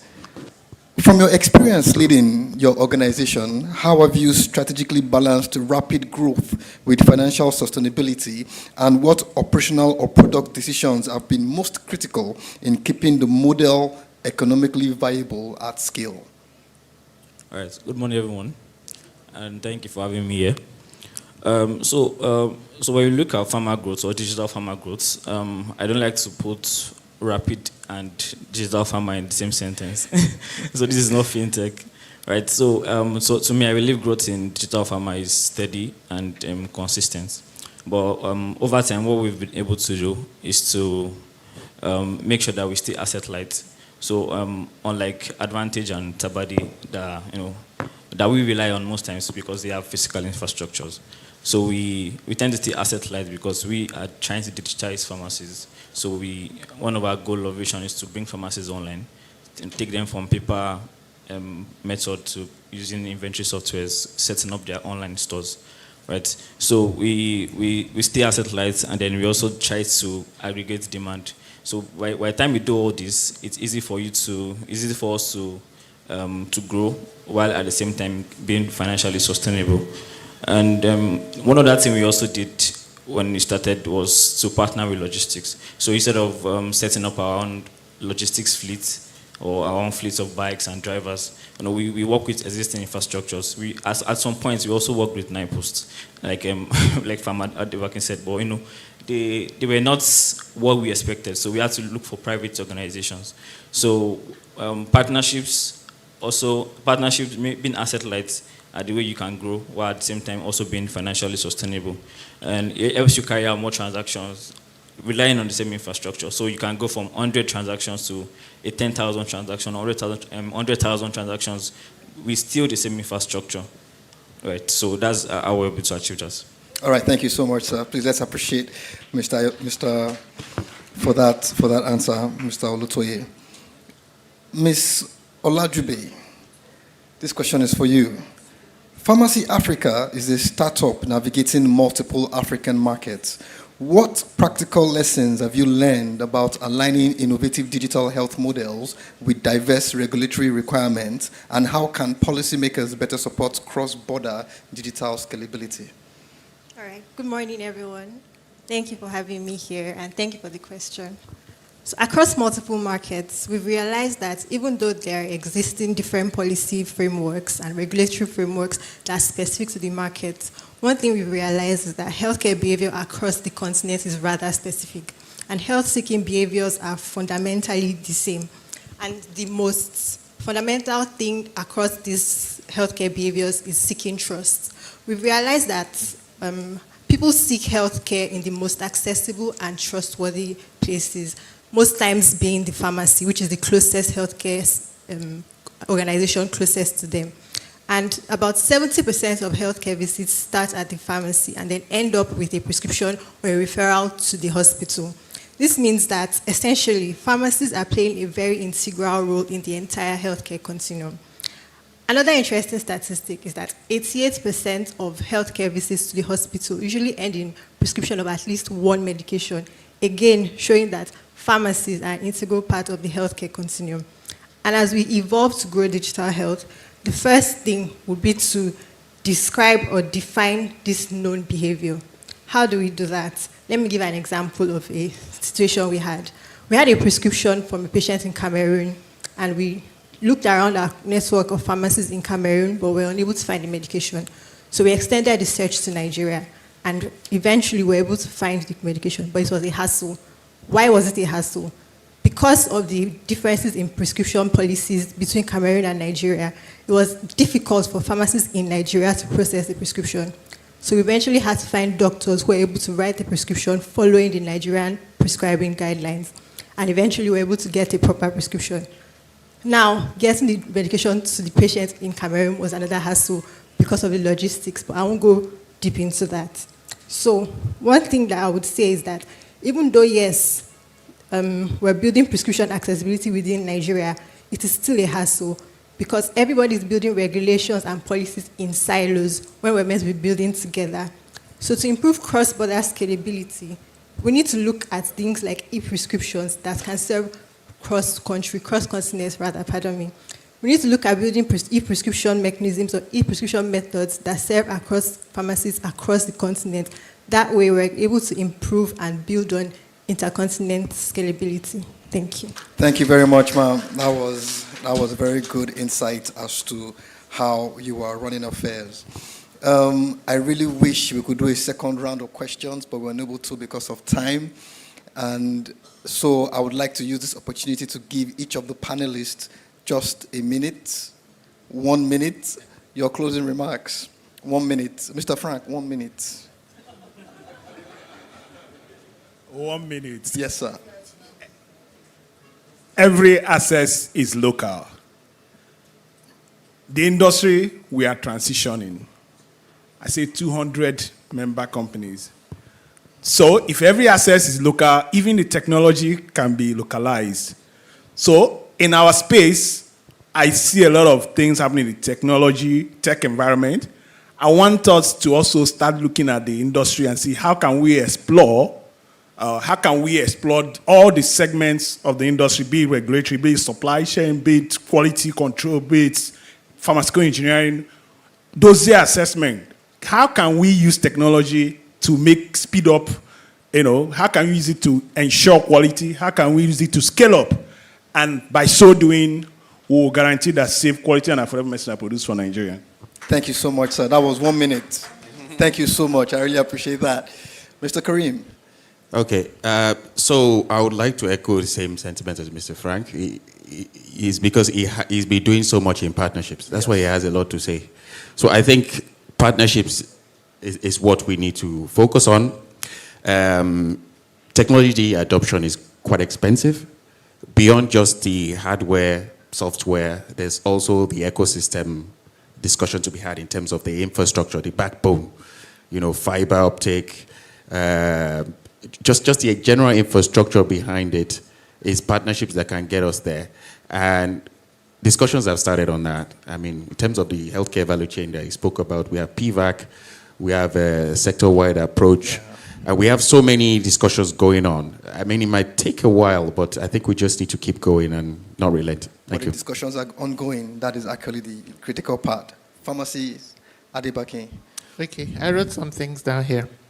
I said that for equity to stand, digital pharma growth is only as important as when we get medicines to the last mile. It shouldn't be just in the big cities. And I encourage regulators to be co-designers with us. Don't just come and clamp down. Learn to understand what we're doing and work with us to co-design. Don't just be gatekeepers. As I said here, that capital must chase and build infrastructure and that interoperability. Gone are the days when pharmacy just needs you to lend a short-term loan and all we're doing with it is inventory. We must build interoperability infrastructure. It's long, it's deep, and it needs patient capital. And I said technology is not our biggest problem. It is actually aligning our workflows, aligning regulation, and ensuring trust is built from ground up. Thank you very much. Thank you so much, ma'am. Ms. Olajube, your 1 minute. Thank you so much. I'd just like to say a few things. And one of it is that digital health is here and it is here for good, whether we like it or not. And I want to believe everybody here likes it. That's why we're here. And we're at a pivotal stage where e-commerce was over 15 years ago. And with the introduction of solutions like Stripe, e-commerce scales tremendously. And just like fintechs with Paystack and Flutterwave, everyone can launch a fintech within a few minutes. So for us at Pharmacy, we're building the infrastructure that allows anyone, anywhere to launch a digital health solution fast without worrying about medications, simply because we have unlocked pharmacies for them. Thank you. Thank you so much. Pharmacist Julius. All right, thank you so much. Just to say that I think being here is a step in the right direction. It means that we are all interested in advancing digital pharma. Just to say that we should keep up the good work. Let's not relent in our efforts to ensure that we are able to, collaborate in advancing digital health beyond just speaking. Every dollar you spend on digital always brings back measurable returns. So, naira, not dollar. Sorry. But yeah, every naira spent on digital, brings back returns that you can track and measure. Thank you. Thank you so much, sir. Last but not the least, Mr. Olutoye. All right. So I'll say this. So we saw pharma health or pharmacy being fragmented from the start, and everybody has tried to innovate to unfragment it. So, but I think we are also heading to digital pharmacy also being fragmented. So what I'll say to everybody is, let's work together. Let's build together. Let's integrate. As private sectors, let's work together even before we face the regulators or the government. Then that way they take us more seriously. Thank you so much, sir. I'm sure everybody heard that, including the regulators. And what an engaging session it has been. A huge thank you to our distinguished panelists for sharing their expertise and practical perspectives on navigating digital pathways for pharma growth in Africa. We've explored how technology, strategic investments, and adaptive regulatory frameworks can transform access to medicines and strengthen healthcare delivery across the continent. And while challenges remain, the innovative solutions, collaborative approaches, and forward-thinking strategies that we've discussed here today gives us real optimism for the future of Africa's pharma ecosystem.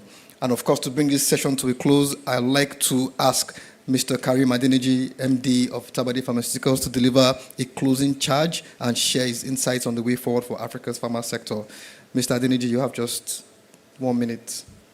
Okay, right. I had already switched off. But yes, okay. For me, like I said, it's more about the ecosystem. Health is very diverse. And there are many aspects to it. It's the financial aspect, like I've been speaking of, the infrastructure aspects. Now we are speaking beyond the physical, and we're talking about technology. We just need to ensure that we have an all-encompassing policy framework, which I did mention before with PVAC, Yes. the Presidential Initiative for Value Chain, and the sector-wide approach of the Federal Ministry of Health. So it brings everybody together, both the development partners, the stakeholders, the financiers, and we just have a wholesome discussion. We need to take it one step at a time, I think. Technology adoption is not going to be instant, but it's going to be ongoing, and it's going to be incremental. Thank you. Thank you so much, sir. Thank you so much. Thank you, everyone, for participating in this session. To formally conclude it, I would like to say a big thank you on behalf of Drugstock for this opportunity to have this session. Chibuzo is a friend of the house, and also, sorry, your name just? Adam. Adam. Adam, and I was saying to Dr. Morris earlier, I think you should just bleach your skin to black so that you can just be a full Nigerian, and we'll be okay with that. Thank you so much for the opportunity for this. Thank you so much. All right, just before we take pictures, we'll just take one question. Okay. Please, sir, go ahead. Thank you so much. I want to really appreciate Drugstock and Head Africa for this organization. They're talking about partnerships and collaboration in all aspects of drug distribution, including the importers, like they mentioned, most of them here are importers, the local manufacturers, and so on and so forth. My name is Pharmacist Simeon Okechukwu. I represent Genit Pharmaceuticals Limited. Genit is actually importing, but actually has also completed their local manufacturing plants, soon to kick off early next year. Now, my question is, here, all the panelists are mainly retailers. So we're talking about patient-oriented practice, whereby you can dispense prescription to the patient using digital platform. Then, how do we partner those of us that will soon start manufacturing, and we operate through distributors? Most of our distributors are here, including Drugstock themselves. How do we use the digital platform to deliver that bulk quantity of drugs that we give to these people that now eventually go to the wholesalers? Then number two, how do wholesalers key into this aspect of digital platform? Because all we'll be discussing, patient-oriented in retail outfits. So that's my question. The bulk distributors, bulk sellers, and the wholesalers, where do they partner in this transformation? Thank you. Thank you, sir. Jenny is a friend of the house. So remember what we talked about interoperability. It means that operations across every vertical in the value chain can link up. And if you look at the value chain, it starts right from research to manufacturing to distribution to wholesale to retail, whether through physical or online or through clinics. Are we together? If all of them can share data, for example, from patient dispensing, we're dispensing to the patient, and we aggregate that data across many touch points. Then we pass it on to wholesalers, who pass it on to distributors, pass it on to manufacturers, pass it on to researchers. Across that chain, regulators can see. So there's visibility, there's traceability, there's ability to recall. There's a need for, or there's a function that helps to forecast the need at the retail end and pass that information or that insight to manufacturers. Then we have a holistic, well-functioning ecosystem. We're touching ourselves with open source APIs that are consuming data, consuming it from all the parties, and are making sure that you are not overproducing or underproducing. It's making sure that we can trace, we can track. is making sure we can monitor even disease conditions. So epidemiologists can use that data to know what's going on. We can see that there are spot conditions happening in Yola, things happening in Cross River. We can use it all across. Everybody has some insight into the health because of the movement of drugs. That's interoperability we're looking for. And you as a manufacturer will know what to produce, how much of it to produce, which one is for children, which one will spoil, which one is expiring in Sokoto that needs to move to Bayelsa. Are we together? That's the interoperability we're looking for. And that will help. Thank you very much, Pharmacist Adebakin. Any other person wants to add to that? Okay, please go ahead. Just to piggyback off what she said, she has said it all, to be honest. But to piggyback off what she said, another thing that I feel is important is working together. So because everybody is building, and at the end of the day, in the grand scheme of things, the patient is the most important factor in everything we're building. Because it's important that we all build together and not in silos, right from manufacturers, researchers, retailers, digital health platforms, everybody building together for the well-being of the patient.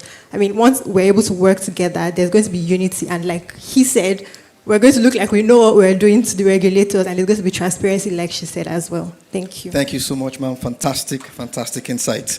All right, we've come to the formal end of this session. Thank you so much. I can see the red time is up. Before the panelists will leave, we'd like to take a picture, and I'd like to invite Adam Thompson to please come to the stage. Dr. Maurice Atoke, can you please come to the stage? The representatives from NAFDAC, can you please come also to the stage?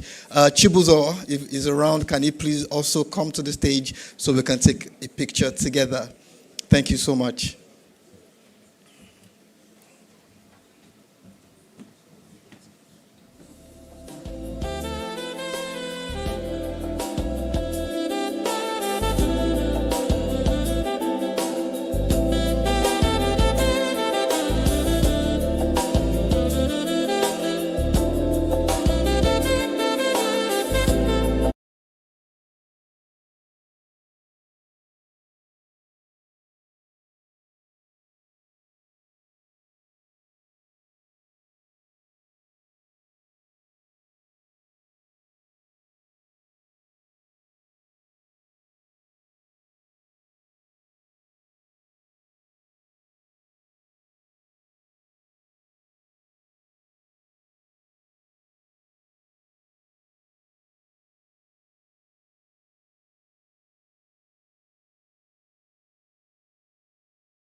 Thorough conversation.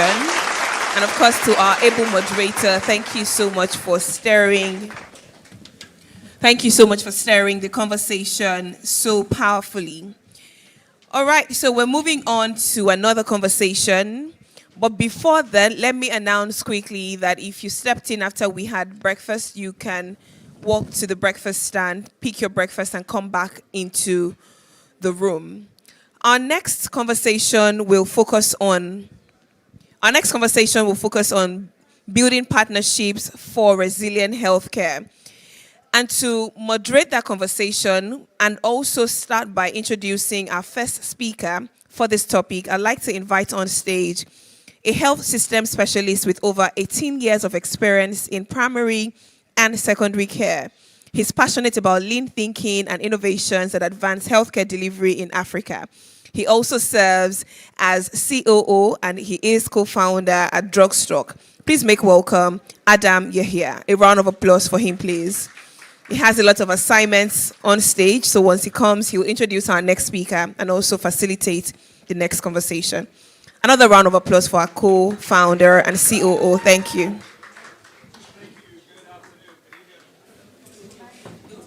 Okay. Hello, can you hear me? Good afternoon. It is afternoon. I hope you guys are having a wonderful time exploring what digitization of the healthcare system can bring forward and what the challenges are. I believe that the amount of people in the room today have a tremendous impact on what could be and what should be, and it is a pleasure and an honor to be here today. So without further ado, I'm going to introduce somebody that has been a firm supporter of AHEAD and Drugstock from day one. He's the former president of the Pharmaceutical Society of Nigeria, the CEO of PharmaPlus, and he wears many, many hats. I cannot even begin to mention the amount of boards he sits on or the amount of influence he carries. So I would like to welcome on stage with a huge round of applause, pharmacist Ahmad Yakasai.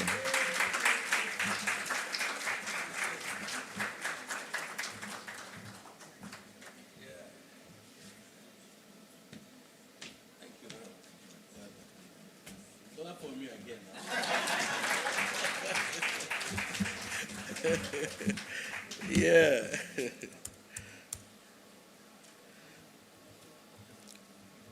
So how do I change? Is it there? Is this the green?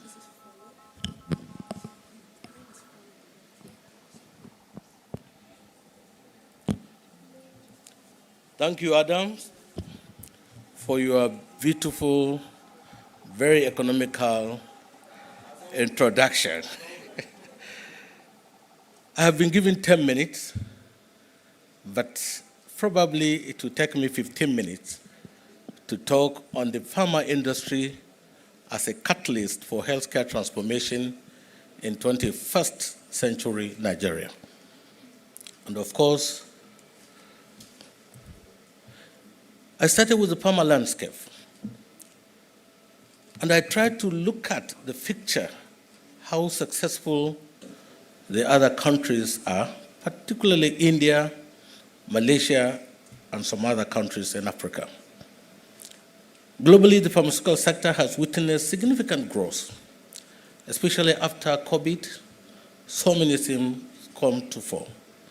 And now with specialty in oncology, immunology, and rare diseases, when you talk of obesity, diabetes, we have glucagon like peptide or receptor agonist, which is giving them money.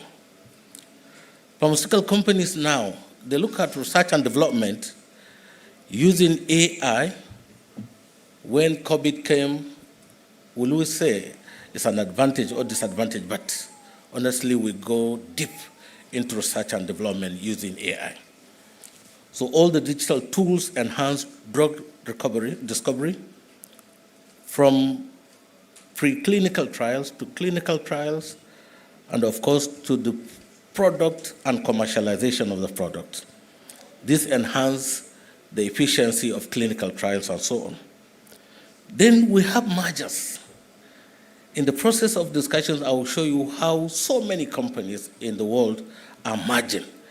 They are billion factories, but they are merging, coming up with mega partnerships and pipeline diversification. You will see how they are acquiring AI-driven company for research and clinical trials and so on. So of course, the research and development process is so important as far as pharmaceuticals is concerned. This is to improve lives of patients. So many rare diseases, you have to use AI to come up with technological advancement, research, development, and then approval, especially by regulators, where after that you have post-marketing surveillance. I was so happy when pharmacovigilance lady was talking about pharmacovigilance, post-marketing surveillance. It's one thing to register a product, and it's another one to leave it just like that in the market without vigilance. You have to really do post-marketing surveillance and see what is going on about the products, especially when we're talking of substandard and falsified products. Technological advance in research and development has opened many avenues. World continues to confront medical challenges. There are biopharmaceutical advancement and breakthroughs, so many now, that improve the lives of millions of people. The Africa, Nigeria, where are we as far as vaccines is concerned? Are we serious about vaccine production in Nigeria? I could remember when we started talking the conversation about African vaccine, the Federal Minister of Health budgeted 50 million naira for vaccine production. Is it only for tea break? 50 million naira, you can imagine. So African vaccines, either we like it or not, is growing. Some countries have already started making it. So many people have registered company to start production. Primary Healthcare Development Agency championed that. I know May and Baker tried to merge to continue to work on that, but all are on the paper now. What are the key drivers affecting vaccine market, including success, demographics, pricing, Gavi transition, and the emerging technologies? Truly, will UNICEF allow vaccine production in Africa? We know what they are getting out of supply of vaccines. But there are some local vaccine manufacturing in other African countries, particularly North Africa, Egypt, and South Africa. You can imagine, Egypt, they are 95% self-resilient for as far as production of pharmaceutical production is concerned. But I'm happy, I learned from PMG Man, who left now, that we have dropped from 70% import reliant pharmaceutical product to now 60%. So we are producing 40% locally. Generally, in Nigerian healthcare landscape, we have so much challenges, so many. Is it about reforms? We have reforms.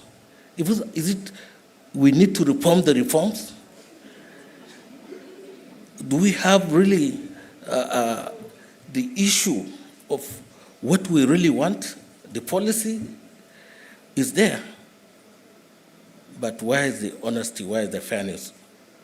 Growing population combined with increased disease burden, innovative solutions and investment are essential. All these demands, we need technology to make it. Then unlocking value chains has been identified as a priority. Dr. Abdul Mukhtar, who is the national coordinator, has been going around preaching. But I keep on telling him, it's one thing to talk, preach. It's another thing to see things practically on the ground. Yes, he has been talking about $1 billion raised by European Union is there, $500 million by Afrixim, 500 million African Development Bank, and so many others. But I have not seen Kobo, Shishi, I have not seen anything on the ground. So far we want to have the impact on health. Pharma industry, either we like it or not, plays critical role in improving national health outcomes in Nigeria. In Nigeria, the healthcare system faces structural and systemic challenges. And then we have to make sure the availability of essential medicines enhances disease prevention and treatment. Then it contributes support universal health coverage. So unlocking value chains, they have as a pillar, they have the blueprint. I have designed it here, but to be honest, up till now, no framework. Beautiful blueprint, but no framework. So this is one thing we have to discuss We have to advocate. We have to reach out to PBAC. Let's take up, or else the train will leave them behind. They have three desired outcomes. They want to have measurable increase in the domestic manufacturing of health products. They want to have measurable increase in quantity of quality jobs access, and then reduction of outbound medical tourism. They don't want medical tourism. They want to local production, not only pharmaceutical products, only even medical devices, and they want to create jobs. This is what they want to do. But pharmaceutical industry as a catalyst for healthcare transformation in 21st century in Nigeria, which has ushered in a new era of opportunity, especially when we come with COVID, is a vital arm of healthcare system. It holds potential not just to treat diseases, but transform healthcare delivery, drive national self-reliance, and advance Nigerians' health security. If you don't have medicine security, you are nowhere. Anybody can formulate anything and send it to you. Before you know, half of the population is gone. Now you don't need guns or whatever. It can be a cupboard since to eliminate people. We need medicine security in Nigeria. We need honesty. We need leaders, not rulers. We need people who are not corrupt. We need honesty. Healthcare has suffered enough. We have to show that, yes, we care for our people. Nigeria's pharmaceutical landscape has made progress, but remains fragile, import dependent. Over 60% of finished pharmaceuticals are imported. Active pharmaceutical ingredients, I can tell you 99% were importing. And the excipients, common pharmaceutical grade of starch, we don't have it. I started championing that with NSIA. They appointed me as a consultant. We are working that. But the bottleneck is so too much, so frustrating. Just to produce starch, pharmaceutical grade. If you see the grammar going around about that, it's unbelievable. So I hope NSIA, Sovereign Wealth Fund, will take it up. At least let us start doing pharmaceutical starch grade in Nigeria. We have production cost problem. Energy, band A, band 0, band what have you. You can imagine. One hotel, small hotel, I was there, I challenged them, why so much you increase your rate? They said they are paying 50 million naira every month using band A. I said, go back to band 0 because they cannot, as a hotel, you cannot put on your light 6 p.m. to 6 a.m. People will not be there. You must pay. So they increased by 150% the rate. Local manufacturers pays, we are still one of the vibrant, still in Africa. Nigeria is the biggest. I went to Uganda. They have only one manufacturer outfit. You can imagine. So they still rely on Nigeria. So we must do it well. Then I have covered some system building blocks. When you have the click, you see it, about all the ways around, regulators, academia, research, contract research officers, and what have you. All this must come together. We have to have leadership, governance. We have to have healthcare financing, serious one. Not the one that will give you commercial rate of 35%. It's a lie. If you take that loan, you will pay for it. You will suffer. You cannot make it. We need single-digit interest rate in Nigeria to survive. Not 9% or 10%. At least 5% should come. And no egunje. 5% is 5%. No side attraction. Health workforce. Medical, we need it. Then the merger I was telling you, you can imagine, Novo Nordisk and Akero, they merge in a deal of $5.2 billion because they want to make it big, global. Then Halozyme Therapeutics, they acquired Elk Road Tropic at $750 million. Zenas Bio and Enocare, $2 billion. Boehringer and a Japanese technology that specializes in AI-driven drug discovery for antibiotics and peptides enter antibody research partnership. Somebody called me from China that he wants to register peptides, he wants to start bringing peptides. I said, not to Nigeria. Maybe you can go to India or another. We are not using it here. Chelsea Group, Arbor Biotechnologies entered drug discovery partnership. All this, they are in billions. Yes, I'm happy to tell you, yes, Pharma Plus, my company, coming together with eHealth Africa to produce RS book. It's a digital formulary book that you see everything what you need as far as medicine is concerned in Nigeria. I'm going to launch it in April, 14th April, at Landmark 2026 by the grace of God. Then IntraHop Africa is another company I established for pharmacovigilance. Already the back end is almost there. We're going to have an app. We have started working vigorously, not only in Nigeria, but Africa. Infinity Health, we have marriage. IntraHop is the husband. Infinity is the wife. We have all agreed, so the marriage is better for us. Nobody will divorce any other. So India is doing so well as far as generics is concerned. You can imagine America is exporting from there, UK, Brazil, France. So novel products. Apart from generics, they are now going deep into novel products. Government support, either we like it or not. Regulatory reforms. India, if they want to get buyers from Nigeria, they pay for their air ticket, they pay for their accommodation, you go there, and sometimes they give you some dollars to put in your pocket. I enjoyed it almost 5 times.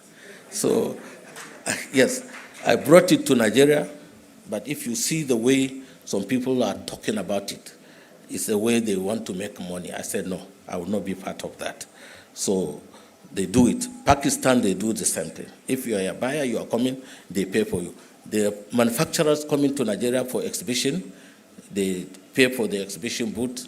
Sometimes they pay for the air ticket, then you deal with their accommodation and so on. So this is the way to go. This is the the hiding cost of pharmaceutical procurement. Procurement Act is there, but so many things are going underground. So strengthening local manufacturing. This is very crucial for enhancing self-reliance. Reducing dependence on imports is very essential.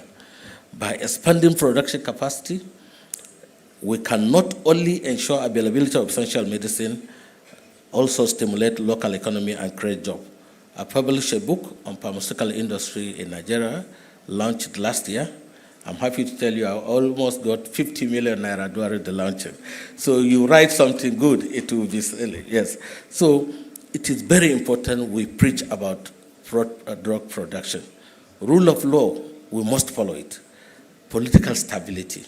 May God give us political stability in Nigeria.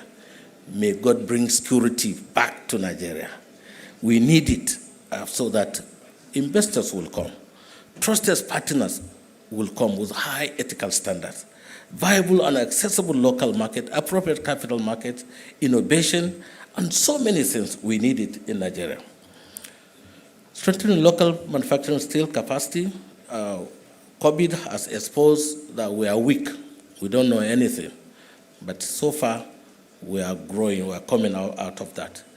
So Nigeria towards medicine security requires policy-backed incentives for local manufacturers, access to affordable financing, investment in research, biotechnology, and quality infrastructure, strategic partnership for technology transfer and regional market integration. Then when local industries thrive, healthcare becomes more accessible, affordable, and resilient. This is my submission. No healthcare transformation can succeed without trust in medicine. The role of NAFDAC and Pharmacy Council of Nigeria in safeguarding quality, safety, and efficacy is pivotal. The pharmaceutical industry must work hard with regulators to ensure full compliance with good manufacturing practice, adoption of digital traceability, and of course, a credible and efficient regulatory environment. There's no way you will produce medicine without going through the good manufacturing practice. From the time you buy your raw materials or active pharmaceutical ingredients, you must subject it to test to make sure it is the same active ingredient that was desired. After that, you have to quarantine it. You have to take the approved one to the production. In-process laboratory must be there to test, to confirm it is what you formulated. From there, when you finish, you have to quarantine. You have to take it out to make sure it stays for some time. It is the real formulation. No poison, no problem, no contamination. But some, from the market straight to the vessels of production. How can you not have incidents of poison and what have you? So it is very important to follow good manufacturing practice, good distribution practice, all the ethical ways. We have this policy, but implementation is the problem. Human capital, we have skill, but unfortunately, engineers, pharmacists, all of them, experts, we need them. We must expand training in industrial and clinical pharmacy, encourage interdisciplinary learning where pharmacists, chemists, data scientists collaborate together. Pharmaceutical industry is not only for pharmacists. We need data analysts, we need data scientists, we need chemists, microbiology, all. We work as a team. Unlike some of our hospitals, some people try to work in silos, no collaboration. I've been an advocate of inter-professional collaboration. No one can do it alone in the hospital. All professionals, even cleaner, they are important. That will only make sure we avoid all this cycle of strikes. We must respect each other. We have to have mutual respect for each other. 21st century pharmacists must evolve from dispenser to health innovator and knowledge leader. We cannot continue to just be dispensers and so on. We are into research. We are into discovery. We are into manufacturing. We are into market. Everything, we are there. We pharmacists, we are there. That is our national anthem. Partnership. The pharmaceutical industry cannot transform healthcare in isolation. Transformation requires synergy with government, academia, healthcare providers, investors, and international partners. If you go to China, from day one, students will do a small research. Big company will take it into commercial quantity. He will have intellectual property, already becoming a millionaire while on campus. I have seen entrepreneurship. I was in Fudan University, Shanghai, for training as an entrepreneur. I saw what they do to commercial quantity. But here, all what you do is on the shelf. All the research, we have to come. When I was president, I tried to bring manufacturers and academia to come together, and even Nigeria Association of Industrial Pharmacists. Luckily enough, me and Baker and Nigerian Association of Industrial Pharmacists, they are coming together to see how they can promote that. Public-private partnership for drug manufacturing and distribution. We need government. If you go to China, Egypt, you see how government is involved. And they do public-private partnership. That is how they were able to have 95% of local production. We need government. There's no way we can do without it. Collaboration with donor agencies for health program supply chains, integration of pharmaceutical services into primary healthcare system. When pharma is integrated into broader healthcare ecosystem, it becomes a catalyst for total system improvement. Access, affordable medicine, distribution networks, public health partnership, all this, we need it so that we'll grow together. Ensuring affordable access to medicine is crucial for addressing health disparity and improving health outcomes in Nigeria's diverse population. Digital transformation. E-pharmacy. I'm happy to tell you that on the 28th of this month, the guidelines will be launched in Abuja. So if you are into e-pharmacy now, we have the guidelines. endorsed by Pharmaceutical Society of Nigeria. I think we should clap for the president of Pharmaceutical Society of Nigeria. So e-pharmacy has come to stay. So it will expand access.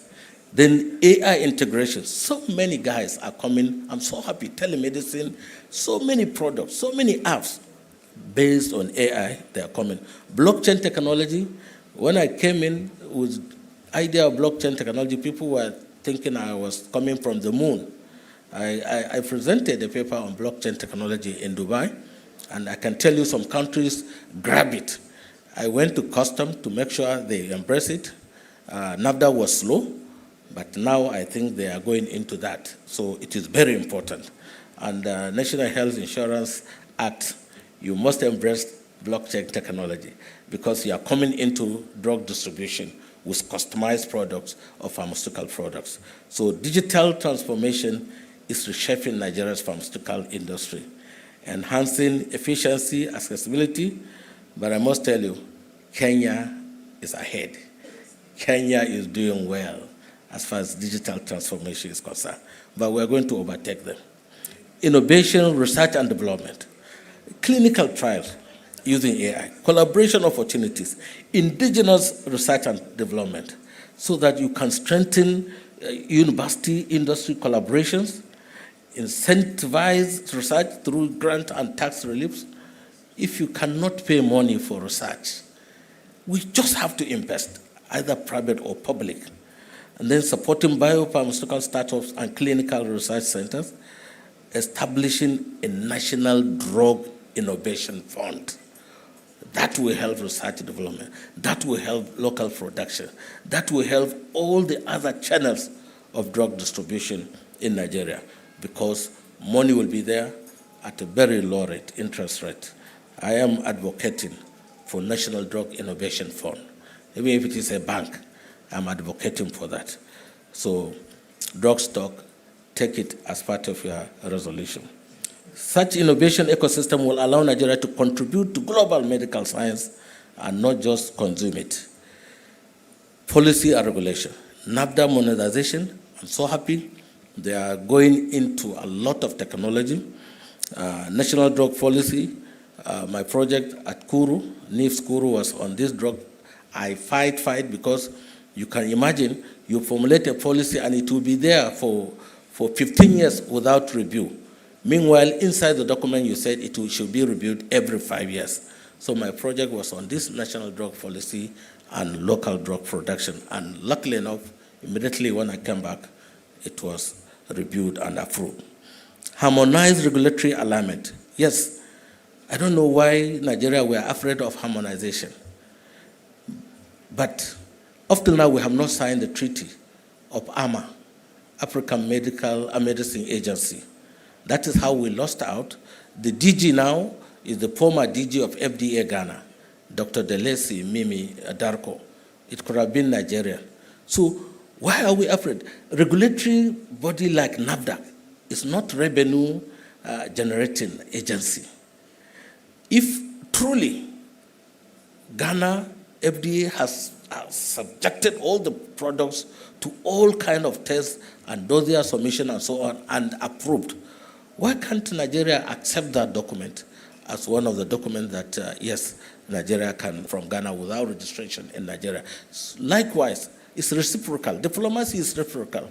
If Nigeria registered, and we are going to dominate, they can accept it in Ghana, Sierra Leone, and so on. But now, every country, all the 54 countries, you must to register individually. The same paracetamol you register here is the same you register in Ghana. Harmonized regulatory alignment. So this woman with the headquarters in Kigali, they are all out to now see how they can move and do something. This logo you see is not for marketing. This is a logo of RS Book, the digital formulary document that will come on very soon. Vision for a resilient health system. Pharmaceutical industry contributes beyond health. It drives economic diversification, job creation, technological advancement. You need to go and read case study of India. You see what I'm talking about economic diversification, job creation, and technological advancement. It's not only about health. So many things. GDP will come into play.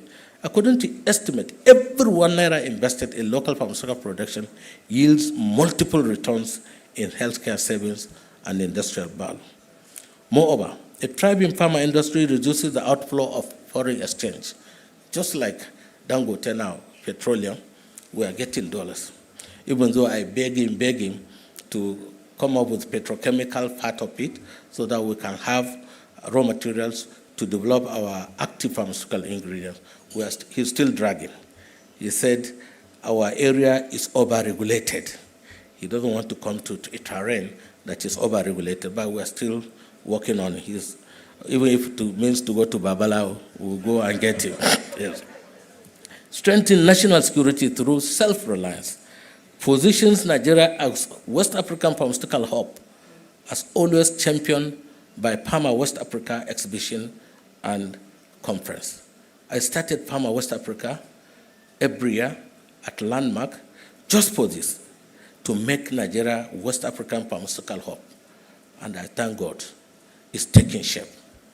This is the third edition in the 2026. Clap for me now. I've done that for you. It's for you, for all of us. So it is coming on the 14th of April at Landmark Event Center 2026. A healthy population is a productive population, and the pharmaceutical industry lies at the heart of that productivity. Policy imperatives for future. To realize this vision, Nigeria needs coordinated policy action in several areas. Haphazardly, no coordination. Medicine security policy, prioritizing local production of essential drugs, incentive for manufacturers, including tax breaks, single-digit interest loans, and access to industrial facts. We don't have facts. We need facts. You need to go to India or Pakistan to see how pharmaceutical facts are running. You won't believe they are even packed. So well laid down, so everything cluster. Whatever you want, you will find it there. So it's so important. Establishing PAMA innovation clusters such as coordinated wholesale centers. Kano has started where they do random checking, and we are arresting a lot of PEG substandard and false spice products. So Idumota is coming up, is building. Area market is about to, and of course, Overhead Bridge, Anambra, Soludo is doing well. He has given the land and so on. So if we have these 4 coordinated wholesale centers, it will prevent a lot of havoc that we get from dealers of death. API, excipient production zones, we need it. Continued implementation of national drug policy with strong monitoring. There's no need. You implement no monitoring, nothing, no accountability frameworks. With such deliberate action, the industry can become a strategic pillar of Nigeria's health and industrial policy. A vision for 21st century transformation by way of conclusion. The vision is clear for a Nigeria where every citizen has access to safe, affordable, and effective medicines. The pharmaceutical industry is locally productive, globally competitive. Pharmacists are leaders in innovation and policy, and healthcare driven by science, technology, and compassion. This vision aligns with the Sustainable Development Goals, the African Union's Pharmaceutical Manufacturing Plan, and Nigeria's own National Development Plan 2021 to 2025. What are we waiting for? Thank you very much, Pharmaceutical. Thank you.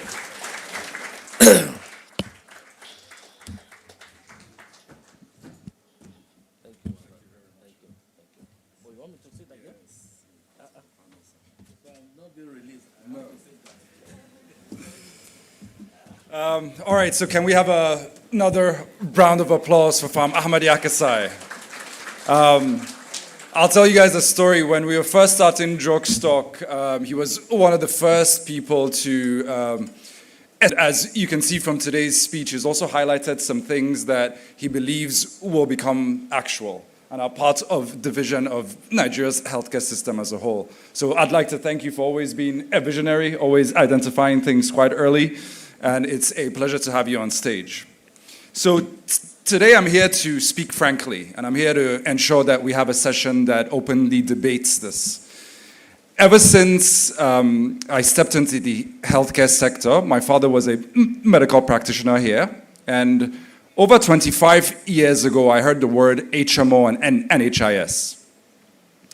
It's been 25 years of hearing this word, yet if I check the statistics, well, less than 7% coverage. Less than 7% coverage. What I have seen, though, in the last, I'd say, 2 years, has been quite a dramatic shift from the status quo of accepting this coverage as is, and more of an intentional, both federal, state, and private sector play to expand this.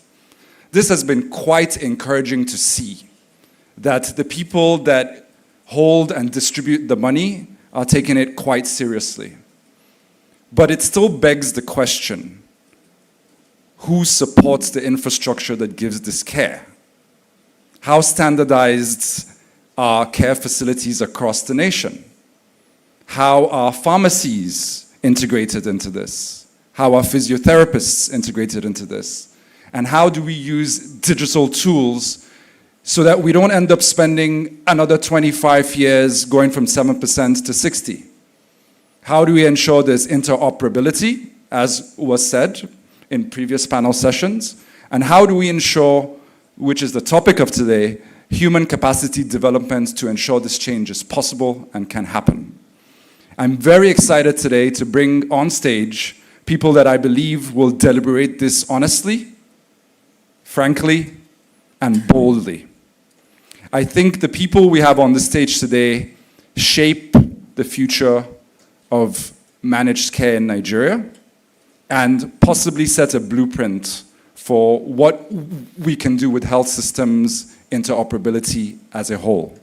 So I'd like you guys to please join me in welcoming my panelists. I will be very blunt and very honest with my conversation. I will not take it back and forth like question and answer. So I'm sorry, my panelists, if you have rehearsed, I might change the script. I told you. So first and foremost, I'd like to welcome on stage the National President of the Pharmaceutical Society of Nigeria, PSN. Please give him a round of applause. Farm Ayuba Tanko Ibrahim. Let's continue to give him a warm welcome as he joins us on stage. Of course, for those of you in the room, I'm sure you're quite familiar with what PSN is and what they do. And today we'll be discussing the best way for them to help us achieve this objective and dream. You're very welcome, sir. The second person I'd like to call is, I'm sure a lot of us grew up with the name NHIS. In the last few years, as I'm seeing action happening, I found out it was NHIA. So I heard NHIA was doing good things, but then I was always asking what happened to NHIS. But then, of course, my fellow colleagues in the room updated me with the relevant information. So I'd like to welcome the Director, Southwest Zonal Office for the National Health Insurance Authority of Nigeria, Farm Olufemi Adeoye.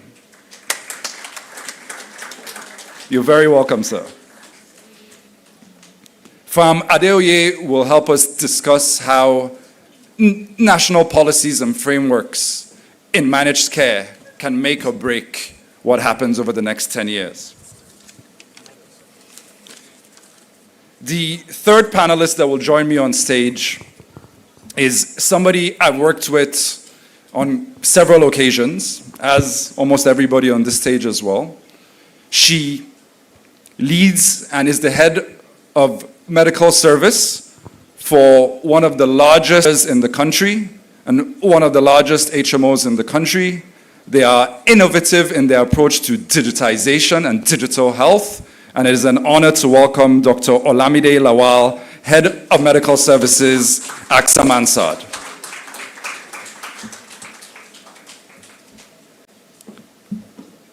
Thank you so much. Last but definitely a very important part of this discussion. I was born in Lagos State. I'm happy to be a Lagosian, very proud of it. I believe we are a vibrant community and one of the most innovative places on the African continent. And the next person I'm about to introduce heads medical operations for LASHMA, which is the Lagos State Health Management Agency. I'd like to humbly introduce Dr. Olugbenga Fadigpe to join us on stage. You're very welcome. I've seen quite a lot of push and changes from LASHMA over the last few years, and I'm quite excited to have you on this panel session as well. So once again, room, good afternoon. Nigeria stands at a crossroads where health insurance is expanding, technology is advancing, and trust in the system is being built. I'll emphasize that. Trust in the system is still being built. What excites me about this discussion is that we're finally talking about healthcare not as fragmented silos. Regulators are here, insurers are here, private innovators elsewhere in the room. I'm sure we have a lot of them in the room today. But we are all connected and must function as one for this to work.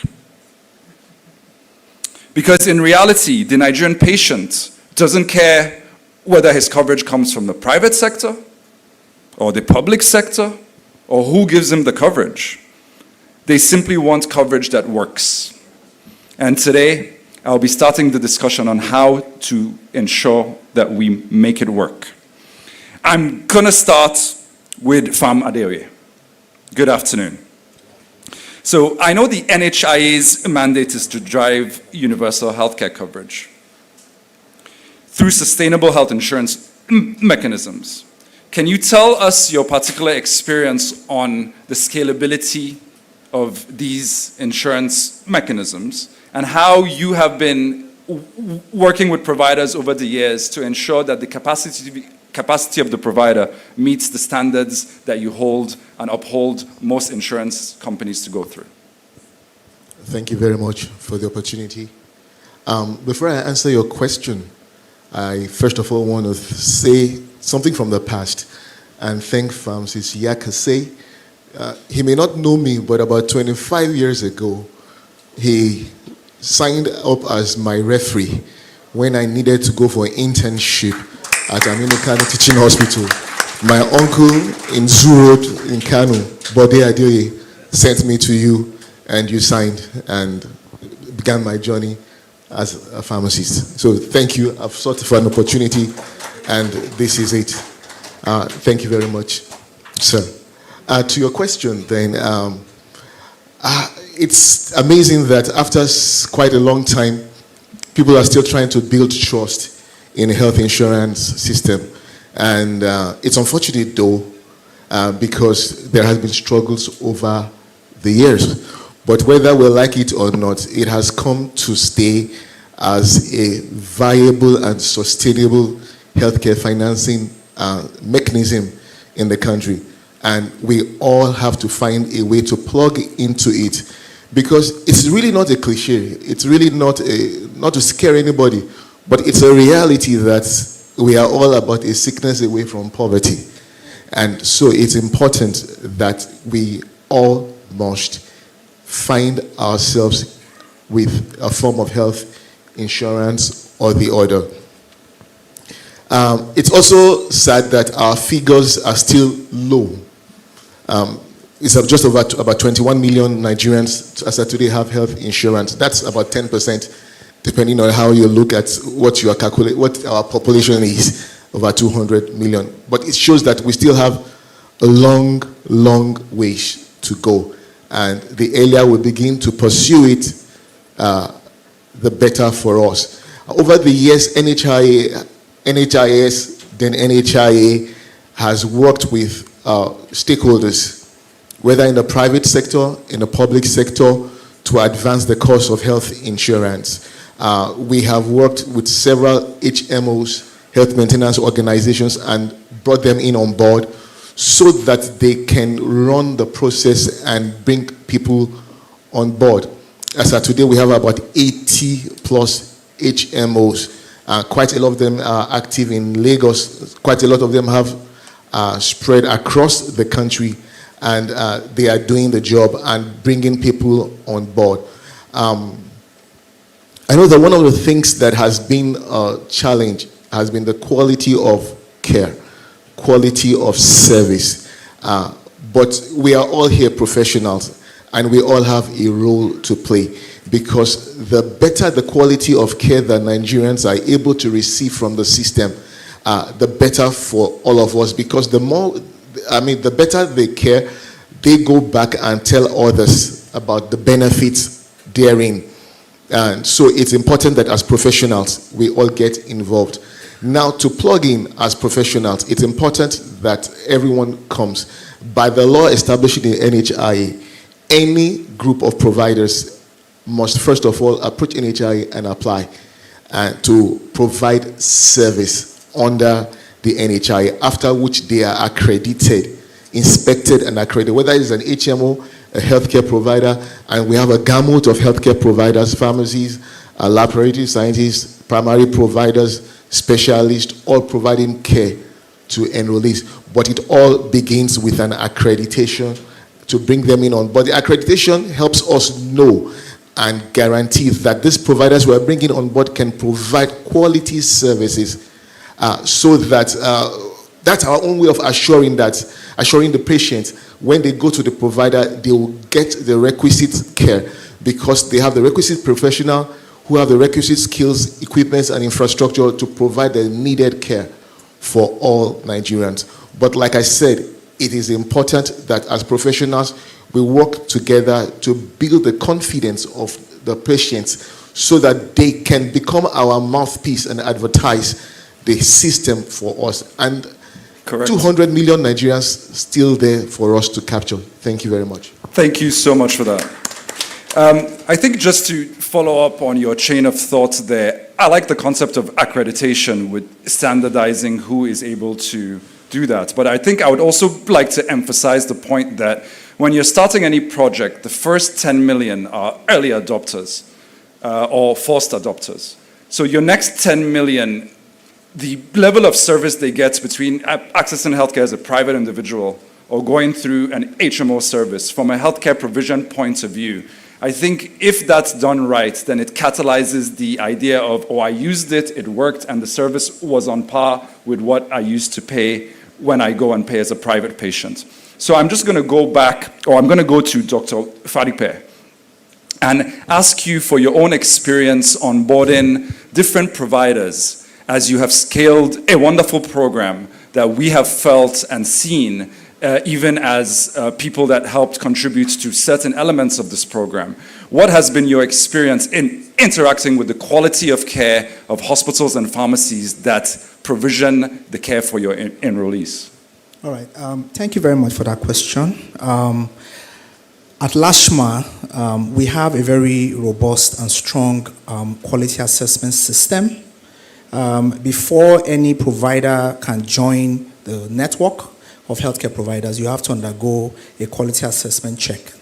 When we started this system, we were using the Healthcare method of accreditation. Fantastic. But we've seen adapted that into our own local system called the Q Index, where we assess you, and then there's a minimum level of quality you must have before you can join. Now the thing is, if you don't reach that minimum level, we don't say go away. We give you quality improvement plans and tell you the areas or the gaps you have and what you can do to improve on them, and give you a timeline, usually 90 to 120 days, for you to try and reach that minimum quality before we can bring you on board. What we now did again, we went a step ahead to incentivize that quality. So what happens is that for the same type of service, based on the level of quality you have, the payout differs. So for instance, for specialty consultation, let me give an example. What I pay a hospital, a certain level of quality is higher. So you get paid more if yes, you're perceived we pay as you higher more, quality. yes, if you have a higher level of quality. And we do this quality assessment every quarter to ensure that you are maintaining that particular level you join with. Every year, at the beginning of every year, we will do your quality assessment. If you have gone down, we will suspend you and then give you an opportunity to improve on it. What we're basically saying is that quality must be maintained at all levels. Like he has said, the NHI has said, it is important that people trust the type of service they are getting. When they trust the service, they will tell somebody else who will join. Again, health insurance exists as a financial way of ensuring that everyone can access healthcare services, and those who provide those services can get paid for those services. Because if you look at the resource-constrained country like Nigeria, people can't pay for healthcare without health insurance. So we need to find a way to ensure that quality is maintained, people trust their service, and more people can join. When more people join, then it's better for the system in terms of strengthening. So this is what we generally do. We assess you and we pay you according to your quality level. What it does is it gives you the incentive to want to improve beyond where you are, so you can earn more even when you're on the scheme. So has that worked? Do you see less complaints from people that are put on the cadre that you pay more in terms of their service delivery? Yes. So currently, unfortunately, not very many people are on a higher level of quality. So how do we get them there? So what we do is, apart from giving you the quality improvement plans that you go to, we have what we call the Provider Support Fund, okay, that the agency has created to support facilities who are just a little or a tad a bit away from where they reach to get to. And then you have to write to us and we'll look at your implementation plan and see how we can assist you to get to that point. Because it is very important that you maintain your quality level, because that strengthens the ecosystem as a whole. Fantastic. I'm quite interested in your work as well, so I'll leave you with a final question for this part. When you say you inspect on a quarterly basis, I'm assuming your network is growing and expanding fast. What digital tools help you achieve this quarterly inspection effectively? Okay, so we have a quality team. Okay, I mentioned earlier that when we started the quality assessment, we're using the Healthcare level. Correct. So Healthcare, in partnership with Farm Access Foundation, actually trained some of our staff as assessors. Okay, they can assess you. They're actually trained and are certified to do this. Then we now adapted that tool, to our own local tool called the Q Index. So we use that Q Index, and it is digital. So what we do is that all our quality team members are located within the 5 divisions of Lagos State, and they are assigned to specific hospitals where they are supposed to go to. So they go to this hospital at scheduled dates, and then they have, in fact, we get what's it called now? The quality assessment results in real time, because every hospital has a login to a portal where they can put in what they have done, and the system automatically updates their quality assessment score. This is what is checked by the quality team member when they visit, to ensure that what you have put in is actually what it is. So we check this, and then anywhere there are gaps, we give you opportunities to improve, give suggestions, we give you plans that you can follow. But like I said, very few hospitals have been able to improve where they are, primarily because of funds, because you need funds to actually improve your quality of healthcare delivery. So, but we're still on it, and now that we're seeing more and more people, for instance, we had just about let's say 20 hospitals on the higher quality level out of about 500 and something. Talking of the real health facilities, now that 20 has gone to like 70 in terms of the number. So that means more people are seeing the value of improving healthcare, apart from the fact that it gives you more money. More patients trust your services compared to others when that is the case. Yeah, I think trust is an essential part of building this. I'm going to go on that theme to Dr. Lawal. Dr. Lawal, I know AXA is quite innovative in its use of digital tools. Can you maybe share with the audience and the colleagues on stage what has worked and what hasn't as you have scaled private health insurance through digital tools or through digitally enabled provision? Okay, so I'll start from lessons learned, right? So things that I would just do for aspects: the process, the data, the technology, collaboration. So for you to have anything, and I'm talking based on the success story for us at AXA, before we launch any product, we have to first of all define what we want to achieve. because you have to define the entry point and then where the exit point is going to be, the entire patient journey. Because if you don't do that, by the time you are bringing technology in, I know I mentioned technology. Technology is supposed to be an enabler. Technology is supposed to help you scale up. But if you don't have that clear and defined pathway of what happens from the entry point, then technology will not really help you do what you want to do. Then in terms of data as well, you have to get your data, market insights, before you even start at all. And that's one of the things that we did. Studying customer behavior, what do they really want in terms of care? The average traditional health insurance, and right now I'm speaking to digitization that you're talking about. A lot of people can't afford it. You want to see what people want, right, before you develop the product, because if you're not giving them what they want, they won't adopt it and your utilization is low at the end of the day. And then we'll go on to collaboration. I mentioned technology as a third thing, but then I speak about collaboration because there are a lot of things that you want to do in terms of from the entire patient journey, and that's where our providers come in. You've talked about providers as well. That's where providers come in. Even as a health insurance company, you want to give care to enrollees, you want to have a wide reach, but you can't do everything. You need to partner with providers. And when I say providers, I'm not restricting to just hospitals and clinics. I'm talking about pharmacies, I'm talking about diagnostic centers, I'm talking about telemedicine providers, because a lot of people don't even classify the telemedicine providers as providers. They are just not your typical brick and mortar hospitals. They are like virtual providers. Everybody has to be, it's like an ecosystem, and you have to understand that you have to collaborate with them because they are the ones that will give you that endpoints that you are looking on. And that's where you now bring in technology, because technology is what binds everything together at the end of the day. So those are the things that we've used in AXA and has helped us in terms of the success story that you see today. Thank you so much, Dr. Lawal. Talk to me a bit about capacity. So the gentleman said that they do inspections and certify the facilities to join the programs. I'm sure you guys have a very rigid way of onboarding, but I'd like to hear it from the perspective, I've heard providers. I seem to have a feeling that most of what you guys are talking about are hospitals.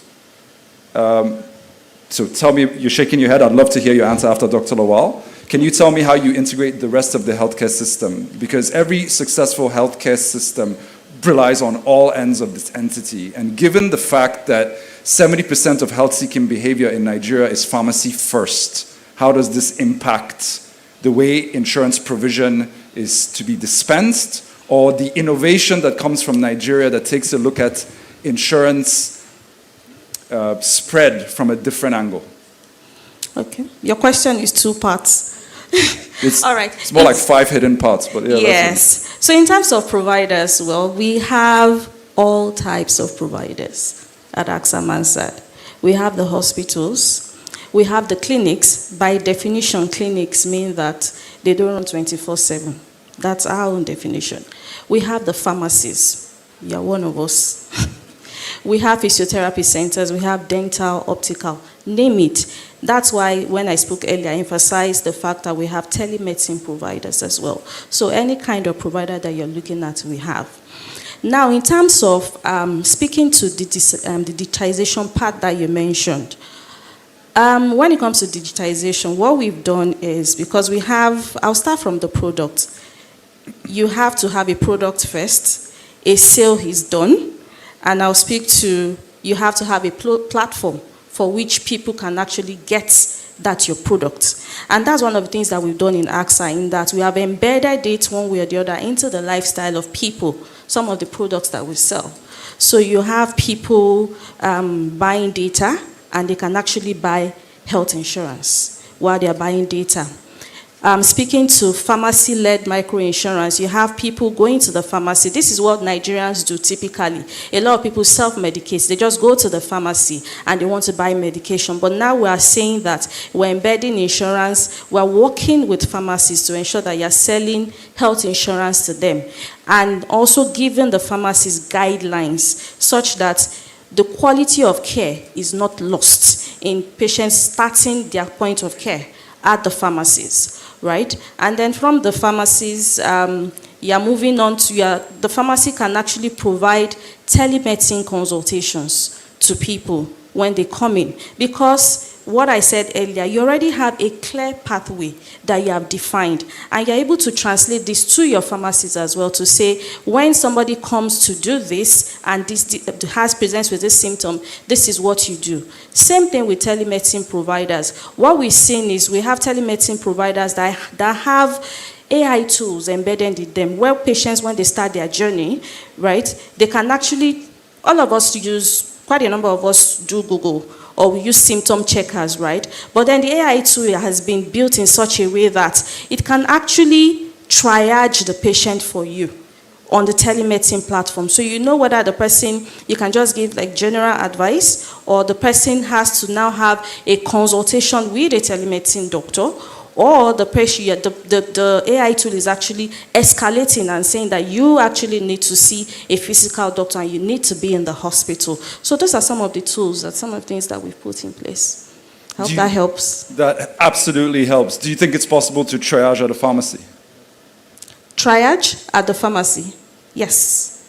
Once you give the clear guidelines to the pharmacy, which is one of the things that we've done, where it's similar to what we do with the community health extension workers. They have something called like a standing order, right? Something that is given to the pharmacies as well, such that when people present at their pharmacies, you can say, when you check box A, B, C, and then the pharmacist knows what to do, whether to go ahead to call a telemedicine doctor, or whether to go ahead and just perform some point of care testing and then issue prescriptions to the member at the end of the day. So, well done. So before I go to our honorable pharmacists on the panel, apart from the other ones here, I'd like to let Dr. Faripe chip in on how utilization of pharmacy networks has helped or hampered your care provision. Okay, thank you very much. Last year, it's over a year now, I think it's a year and a half, we actually integrated community pharmacists into our program fully. So Lashma has a network of hospitals, diagnostic centers, physiotherapy clinics, dental, eye, and now the community pharmacies. So we know that people go a lot to pharmacies as a first point of health contact. So what we did was, we trained them on how to enroll people. Not just people who can pay, but people who are also vulnerable and can't pay. So we taught them how to profile those people and then let us know that these people are vulnerable, they need to be taken care of. So what they do is when you come to them for the first time, you don't have insurance, they sell you the health insurance plan. Okay, and because they've been trained on how to enroll you, they know what to do to ensure that you pay and you become a part of the health insurance scheme. Because ultimately, what it does for them is that you not only come back to them, you also tell somebody else that, oh, this is what I'm benefiting. Because the purpose of of ensuring the community pharmacists join was to ensure that people don't lack access to essential medicines. Hospitals can run out of medication. It happens all the time. They can be out of stock. They may not even have the medication. But because that particular customer or patient still has or are entitled to that medication, they can go to the pharmacy and pick up their medication. So using the pharmacy scheme has actually increased enrollments, increased awareness of the health insurance scheme, because people come to them a lot. So they educate people about health insurance and how they can enroll, and that they can also get other services or benefit from other services apart from just getting medication or getting drugs. So this actually helps. And then the quality assessment we do extends to them as well. There's a minimum level they must be at before they can join. We're actually very strict with that. Okay, like I said, but we don't throw you away. If you don't get to the minimum, we'll tell you the plans and your gaps and then come back after a while to see if you've met up and we can bring you on board. That's what we do. Thank you so much. So if you notice, the three insurers in the room spoke very highly about quality being essential to their networks and how pharmacies or hospitals are integrated. I'm going to focus a bit on pharmacies here. And the underlying question to Ayuba Tanko Ibrahim is, how do we ensure and how do we motivate pharmacies to not just be dispensing outlets, but to be able to be involved in triaging, care, and ultimately being able to be connected to the healthcare system as a whole? How do we ensure that pharmacists play a more active role in this and a more intentional role over the next 10 years in ensuring that that 70% that comes to them, there is a proper health system flow from there? Yeah, thank you for your question. Or is it comment?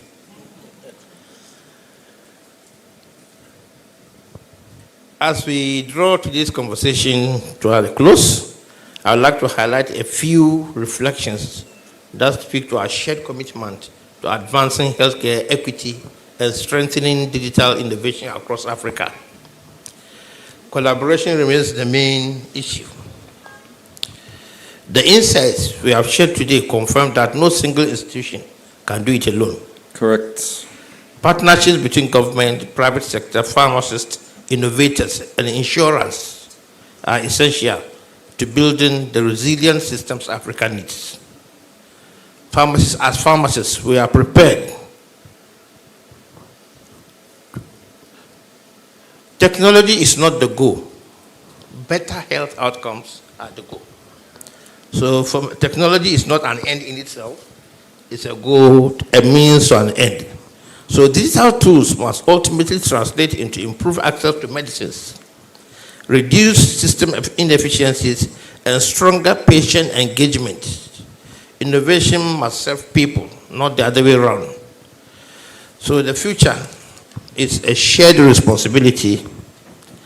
The PSN is committed to championing policies, partnerships, and workforce development framework that supports sustainable digital transformation across Nigeria and Africa. As strategic partner to this conference, the PSN is proud for the direction, quality of engagement, and the promise of what today's conversation can inspire. Thank you. I commend Drugstore, our speakers, and all participants for the depth of experience shared. And I tell you, as a pharmacist, everything everybody says has something to do with us. Correct. We are in the center of the whole thing. Correct. So we take all together. We have people who are pharmacists here and are taking notes, and I have some people who are taking notes for me. So you go back to our own this thing, we see how we can use those things we have learned here to improve further our practice. Thank you so much. Famia Kasai. Having served as PSN president and a strong advocate for the healthcare system reform, every time I seem to have a meeting with you, it's all about how to change the healthcare system, and we enjoy these conversations quite thoroughly. What do you see as the most critical policy or leadership shift needed to strengthen managed care, which is HMOs and HIS and all the realm, and align human capital, especially amongst pharmacists and pharmacies, for the growth of Nigerian public and private sector in general? Wow, this is another keynote address to be given. First and foremost, I want to really thank Pharmacist Adewe for your kind words and for making me look old. Next Monday, I will just be 65 young. Oh, yes. I'm still good, right? Very young, very young. My mom died at 98, so I hope to reach 100 years. Thank you very much. So your question is about leadership and policy continuity, if I got it right. Correct. Nigerian health sector, and you're talking of managed care also. But to me, there are three angles to this. One, I have mentioned in my paper, we should shift from personality-driven leadership. I said it, if you are a minister today, you come with your reforms. When you go, you collect your reforms and you go. It will not take us anywhere. Then we have to look at how fragmented our human resources planning is. We just have to make sure we shift from this to a well-organized national workforce agenda. Merit means a lot because you know somebody. You put him where there is mismatch. It's an abomination. You deploy somebody just because he challenges you and you know he is correct. Favoritism. Then cycle of strikes. It's a problem. We have great training, excellent professionals. When they go outside, they excel.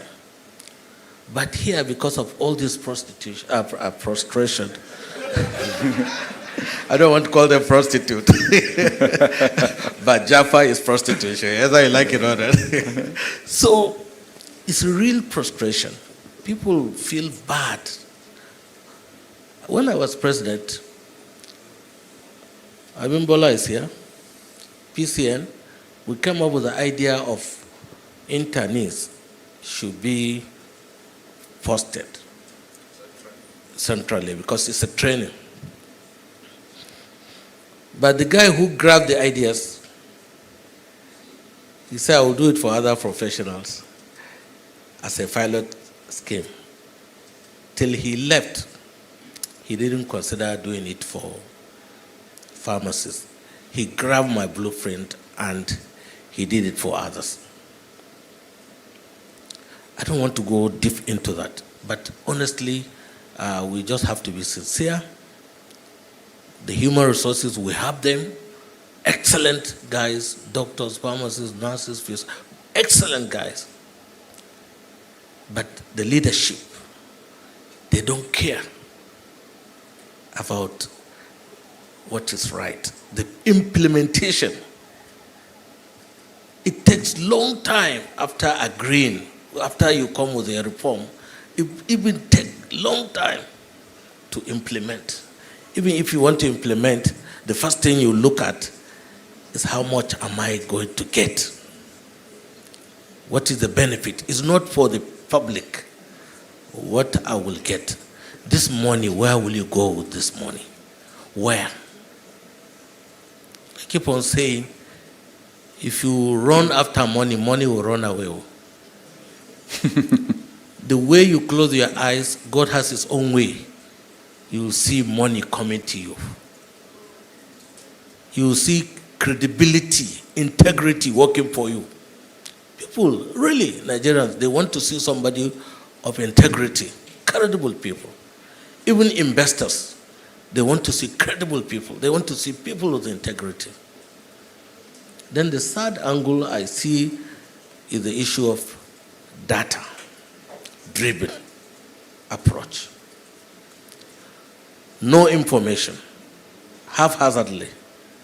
Even if you give the information and there's no interest to them, they keep it. They work on emotion. They work on what will I get to be re-elected. Not for long-term situation that will help the nation. So I will say we need consistency in policies. Consistency. We need institutional governance. Even if you go, the system will continue. It's about the institution, not you. Bloody you. You will go, you will die. But that institution, Nigeria will remain. By you, you will go, either you like it or not. There will be an expiry date for you. So then we have to have all our approaches to be patient-centric. Not what I will benefit. You will benefit, but have fear of God. Think of the patients. Safeguard public health. But when you are thinking of you, your wife, and your daughter's boys, it's not It's the life you touch. That is how God will bless you. You bless your children. And they will benefit years after years when you have gone. It's an investment you don't know. But if you are self-centered, God will forsake you. So honestly, data-driven is very important. We have to be patient-centric. And as I can see you, I want to pray for you. Thank you. May God bless you pharmaceutically. Amen. Amen. Thank you. So it seems like alignment internally, externally, very important. It seems like private sector and public sector, it's all one. We all succeed together. And it seems like the capacity of our health providers themselves plays a critical role in how we enroll, how we take care of, and how we sustain and build this pool. Because I know for a fact that health insurance is not viable for a country unless you have a certain amount of pooled resources. And I think we've been struggling to get to that capacity whereby because of the pooled resources, we have enough to invest back into the healthcare system. So there's a chicken and an egg conversation there as well. But what I do understand from this conversation is that every healthcare provider that interacts with drug stock, it's no longer about dispensing. It's no longer about who is the best looking hospital. It is really about quality of care. It is really about following medical pathways that are guided. It is really about standardized care, ensuring that when you go to this pharmacy versus that pharmacy, the protocols are close enough.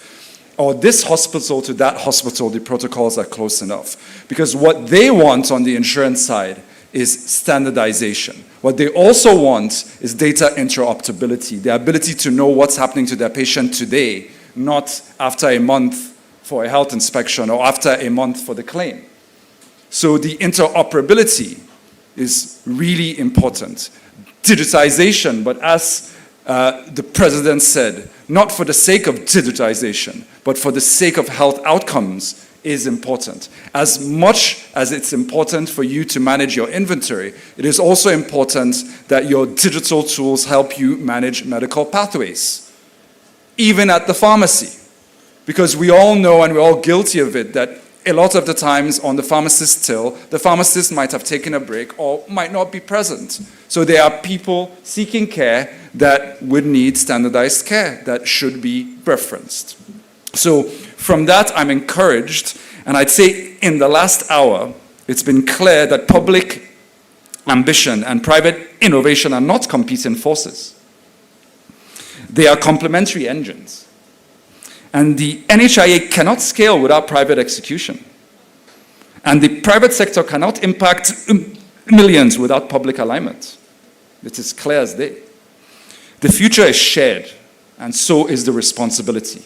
To my panelists and to everybody in this room, thank you very much for your time, and have a great afternoon.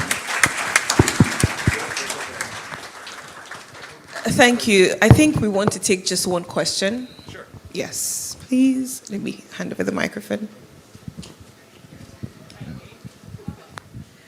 Yes, good morning, everyone. Thank you so much for a fantastic session. So I just wanted to quickly mention the purpose of a shared value and the importance in surveillance system.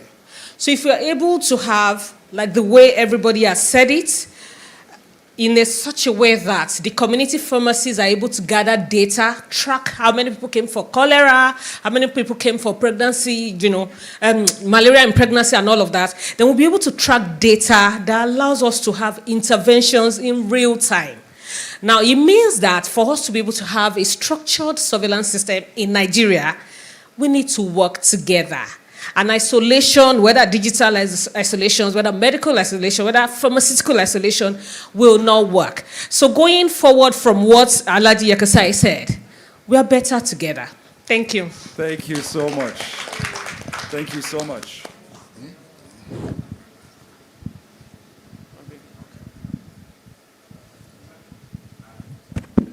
Okay, Thank you so much. Oh, once again, my panelists, please. It would be nice for us to take a group photo together, and then we'll hand it back to the MC. Guys, lunch is very close, I promise, but we will take that as soon as the photo is done. Thank you once again.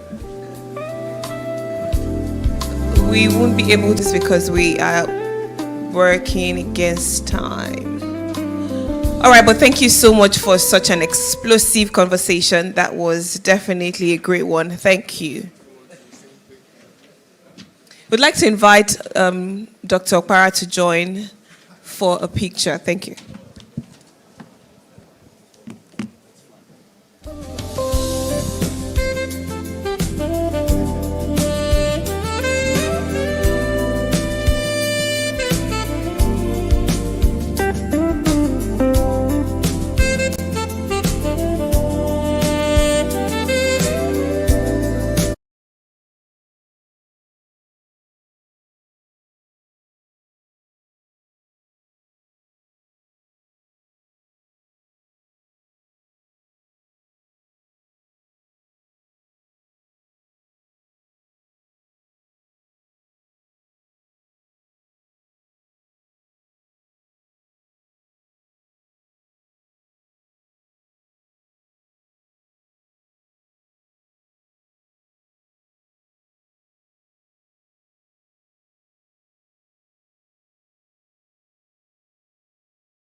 Adam said lunch is around the corner, so we'll take this quickly and then before we proceed to lunch, we have a conversation that is centered around financing a more resilient pharma industry. In the same way we have done it, I will introduce our moderator who will come up stage to bring up the distinguished discussants that will form the panel conversation. She was up here earlier and I have the honor of bringing her up again. She is the Chief Executive Officer of Advantage Health. Please make welcome. Oh, okay. She's already up stage. Abimbola Adibaki, thank you so much.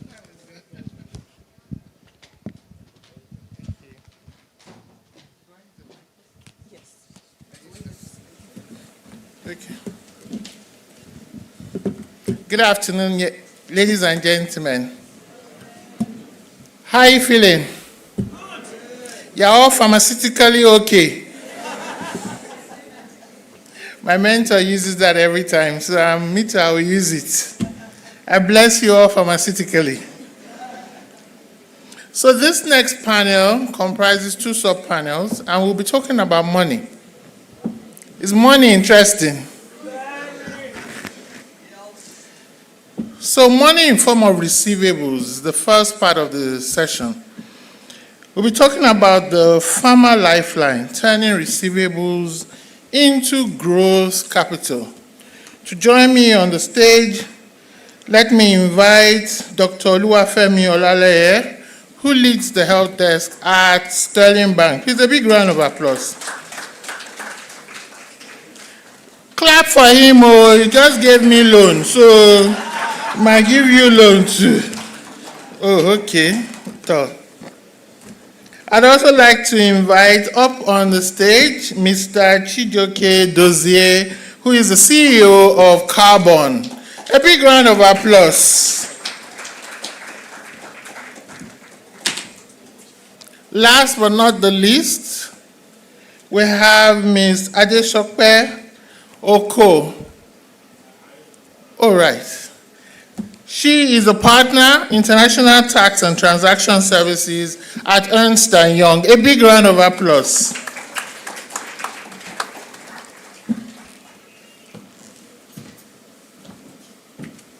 Thank you all very much for coming.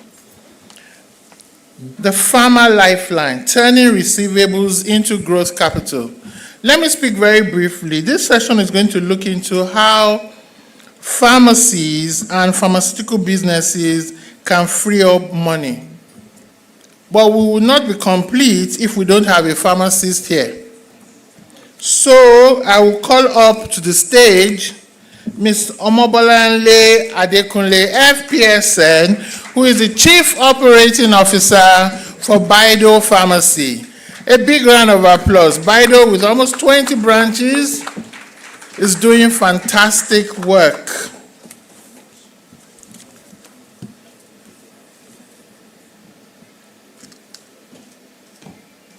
Great.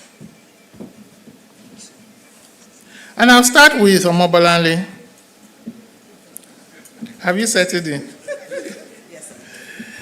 Pharmacies are always having one form of receivables or the other. And community pharmacies across Nigeria often sell medications in small quantities but have to buy in bulk from distributors and wholesalers. It creates a pressure that right now is making significant cash flow pressure felt all across the broader supply chain. Bolanle, from your perspective, first of all, is there an imbalance? Yes or no? Yes. Okay. She will explain her view about the imbalance. From your perspective, how has this imbalance influenced pharmacy operations and patient access to medicines? And then, what structural or policy reforms are needed to strengthen financial stability across the value chain? I'd hear from you, and I'm sure others would have some perspective to share. 2 minutes, please. Okay, thank you very much, Abimbola. Okay, I would have expected actually that imbalance is actually the other way, to the suppliers that give us the medications on credit. Because if they've given me the medication, I have it. But actually there's a problem because, as she said, we buy in bulk, but I'm not going to sell in bulk. And of course, we have a wide range of products. We have some products that are fast moving, we have some products that fly off your shelves, and we have some products that are essentials. And you have to have them, and they cost a pretty penny. So, for example, I have 10 different SKUs, in quote. SKU 1 just flies off my shelf. SKU 2 will take 3 months. I've sold SKU 1, and I need to buy more SKU 1. But I've used SKU 1 to pay for SKU 4. That is slow moving. And I need SKU 1 because everybody coming in wants SKU 1. So I'm going to go back to my wholesaler. I want to take more. I haven't paid for the last one. And I don't have money. And I need the product. That's the problem. So how am I going to be helped? All this, we get 4%, is it 30 days? It can't work. Because if I finish selling it and I pay the person that gave me that money at 4%, because 4%, 4 times 12 is 48. That means all of us will go home at the end of the year. I'll not be able to pay anybody. So it won't work. So we need, as retail pharmacists, we need better credit facilities. We need our receivables, that is my stock. So let me give an example. If you go to, what's this beautiful bank? Not Sterling Bank. No, not a commercial bank. A Nigerian bank that does, I can see them like this on Marina. Rent money is high. It's not bank, it's a Nigerian. They give loans, but they give capital loans. For pharmacy, we've tried to access it. They say pharmacy, they can't give us unless I have a structure to build. Thank you, BOI, God bless you. So for pharmacy, BOI should look at something like pharmacy.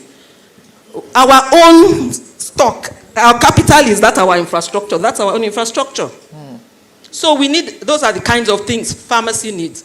Because when I don't have the stock, my patient is going to, fine, I'm going to suffer because of course I'm losing money, I have to pay staff. But the patient is going to suffer, and we know that there must vacuums, especially in Nigeria, to be filled.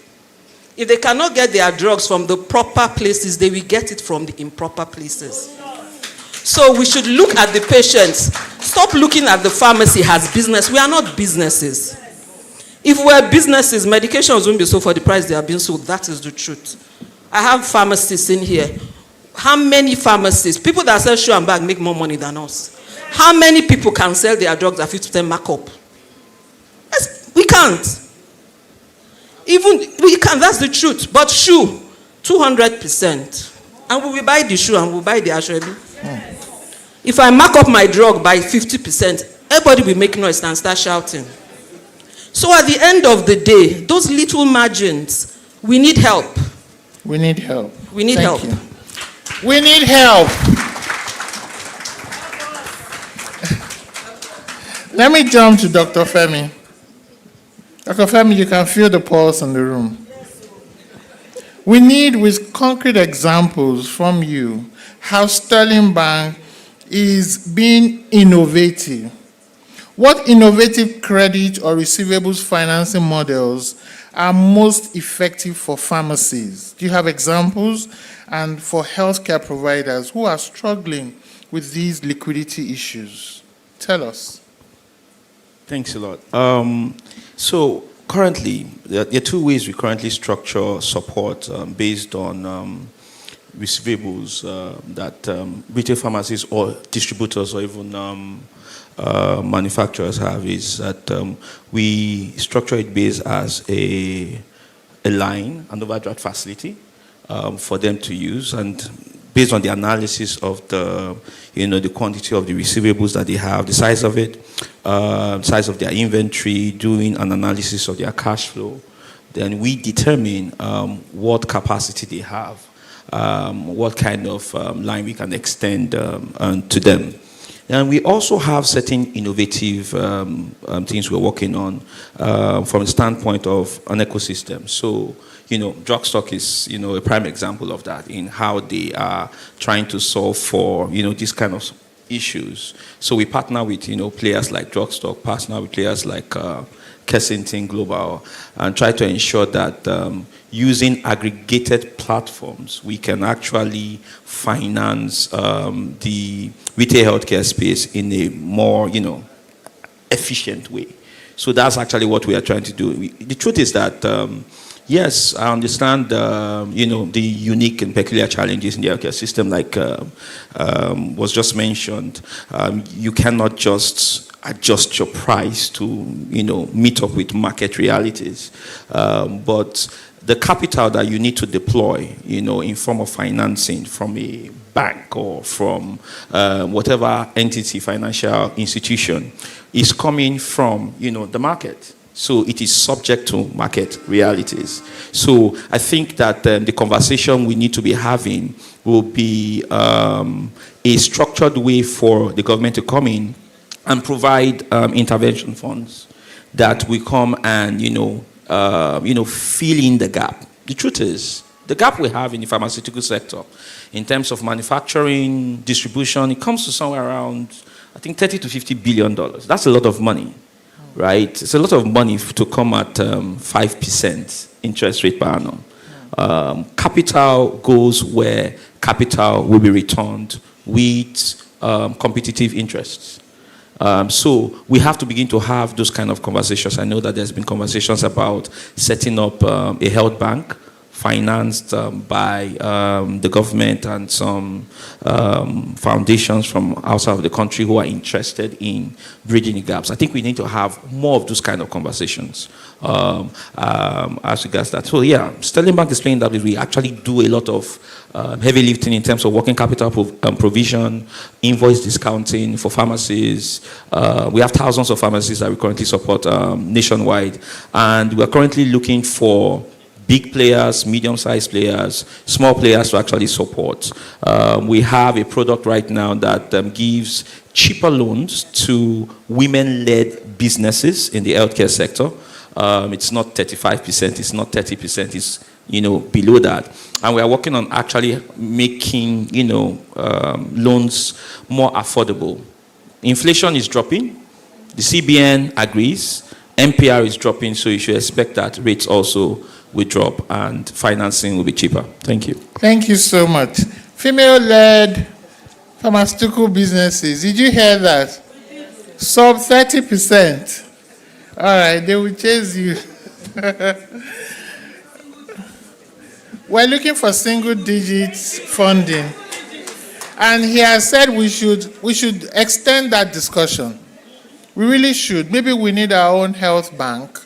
And if we advocate and do our lobbying properly, the government should set aside some money because we're serving the public. And if people are not buying their medicines from credible channels, they're at the mercy of mercenaries People who are there just to sell a quick buck and sell a commodity and can put any rubbish together in a blister pack and sell it. So we really are talking about national security. Over to you, Dozie. Sorry, Chijoke. Thank you. Now, you have an answer already, right? How are you innovating around receivables? Maybe go ahead.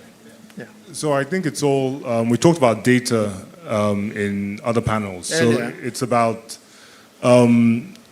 looking at the data that the pharmacies actually give off in terms of, my fellow panelists talked about the SKU, your first SKU that flies off the shelf and the SKU 4 doesn't. So, but it's looking at that and saying, okay, that is something that's high turnover, so we're comfortable funding that because, people, there'll be so much demand, right? So I think the challenge we have is some pharmacies don't organize themselves in a way that it's easy to actually look at their inventory, look at their restocking levels, look at their demand. What we can do, instead of taking collateral, just looking at how much activity and turnover is in certain of your SKUs, and that gives us a confidence knowing that, this is a business that is thriving and will always have demand. So during COVID, for instance, during COVID, a lot of our traditional customers were either out of work or they couldn't operate because of the COVID rules. So we actually doubled down on healthcare because there was a lot of demand for things like, medicines, hand sanitizers, masks, etc. And we looked at the data and worked with some pharmacies where we actually looked at their stocking levels, and we were very comfortable in lending them a lot just to keep them going. So that's how we look at the data. We look at your POS receipts, we look at your inventory systems, in addition to bank statements as well. Fantastic. So he's mentioned something very important, linking data to financing. So if you're a pharmacy owner and you're not capturing your data in a way that a third party can look at it and believe it, and then use it to inform access to finance, then you're missing out. Is that what I hear you say? Absolutely, yeah. And so more of us should key into digital platforms.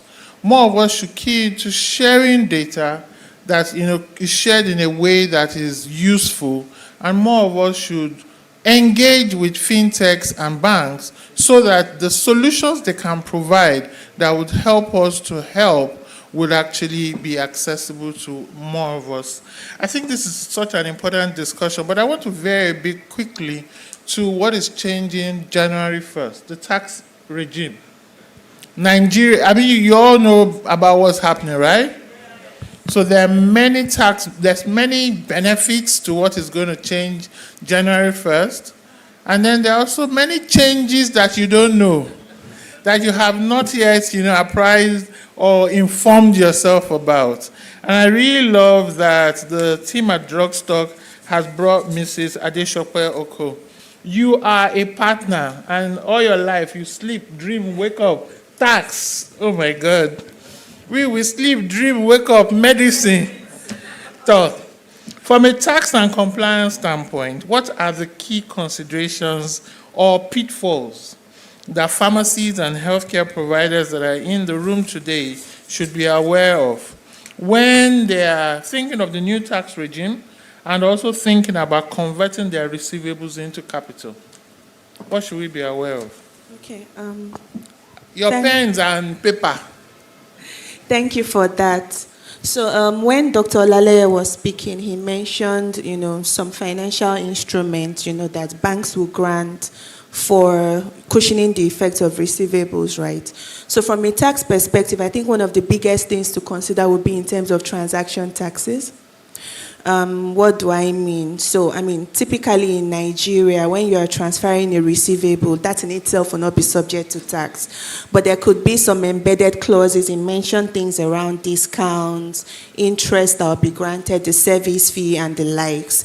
So understanding what the tax implications would be, do you have a requirement to withhold taxes? For example, when you're paying the interest, what the VAT obligations would be for you. So not understanding those intricacies from a tax perspective could run you into problems, because the taxman will come at some point for an audit.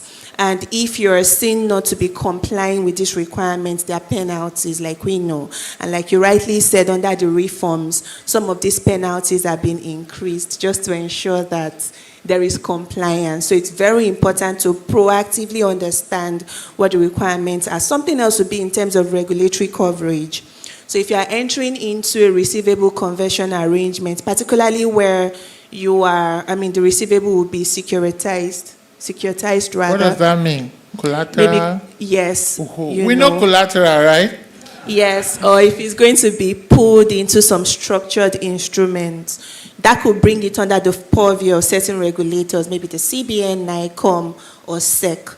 Proper understanding of what these requirements are, is very important, so that you don't get to a point where you are being sanctioned or the integrity of the transaction is being discredited altogether. Another very important consideration would be in terms of documentation, transparency of your documentation. You want to show that what is happening is a transfer of a receivable versus a secured debt. So it's clearly a show-me business from a tax perspective. You don't want to tell all the stories in the event of an audit, but your document is not saying, it's not telling the story, right? So your documentation transparency is very key. Yeah. Thank you. There's a lot to know and a lot to grasp. I know that many of us get credit from our wholesalers, but it bypasses banks, so they don't have a record or a history of you paying back the credit you get from wholesalers. I'm looking forward to the day when the pharmacy information will be integrated with that of the wholesaler or supplier and that of what we do in the bank, so that you can see that pharmacies have better credit history than we have been judged to have. Not so? Yes. I can't hear you well. Yes. You're paying back the wholesalers, are you not? Of course we are. All right, we're almost at the end of this interesting panel. I'd just like our panelists to take the mic and speak to the microphone. 1 minute, what else do you want to leave us with regarding the Farmer Lifeline, turning receivables into growth capital? Over to you, Dr. Femi Olale. Thank you very much.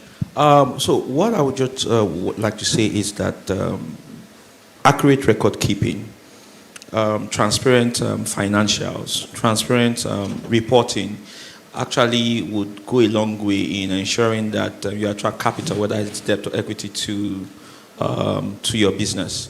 I think that if there is a direction a lot of retail pharmacy players or even distributors should go in, is to ensure that they have up-to-date records in terms of financial records, in terms of inventory, receivable aging analysis. So, for example, if you want to get financing based on your receivable, one of the things that we want to look at is, okay, you have this receivable, how long have you had it for?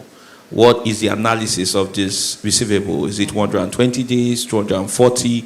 Are there some portion of these receivables that you actually later off have to write off because the person is not able to pay? Things like that. Other things to take into cognizance, especially for distributors, is to do proper risk, to have proper risk management in the course of of business. You don't just distribute to everyone who can take on volumes. You need to do your analysis. If you want to distribute in some markets, do they have the required licenses? Do they have the permission from the government to operate in the section of the city that they operate in? Is there a risk that their shops is going to be demolished because they don't have approvals? Things like that can actually disrupt your cash flow, because you will now find that you are not going to be having the proper matching between the amounts that's coming in and the amounts that need to go out. So record keeping, excellent record keeping, transparency in those records, digitization of those records.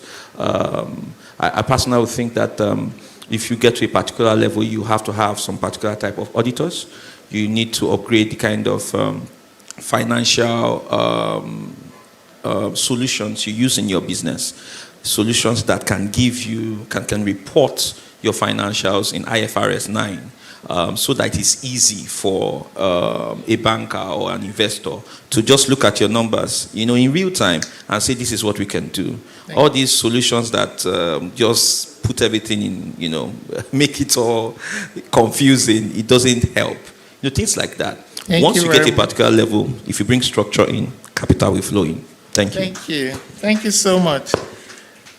Yes, over to you. So I think mine is very similar about record keeping, data. I think data is a form of collateral, and I think what we didn't have time to talk about today, but also even the pharmacy as a partner to finance, where if you even track what your customers are buying, and some of your customers are maybe regulars. Working with people like us, we can actually finance your partners using the pharmacy as a partner. So we can actually embed finance, where we're actually helping your customers also buy products. So we're funding you directly on behalf of the customer. So there's no risk to the pharmacy, and we can only do that if there's data. So customer loyalty schemes, ways to track your customers spend. That gives us a lot of information where we can actually partner with pharmacies at no risk to the pharmacy and just pay them directly so that customers can also help them. Fantastic. Thank you so much. Okay, over to you. Yeah. So from a tax perspective, I'll say as organizations, we should build structures that are tax agile and proactive. So new laws are coming to force from next year, understanding what that will mean for your business, proactively so that you can make provisions for whatever implications might impact your business, and that would, positively impact your cash flow because you're planning. I think a lot of us are very much overwhelmed by the buzz of the new rules than understanding the impact. I think it's okay to get help.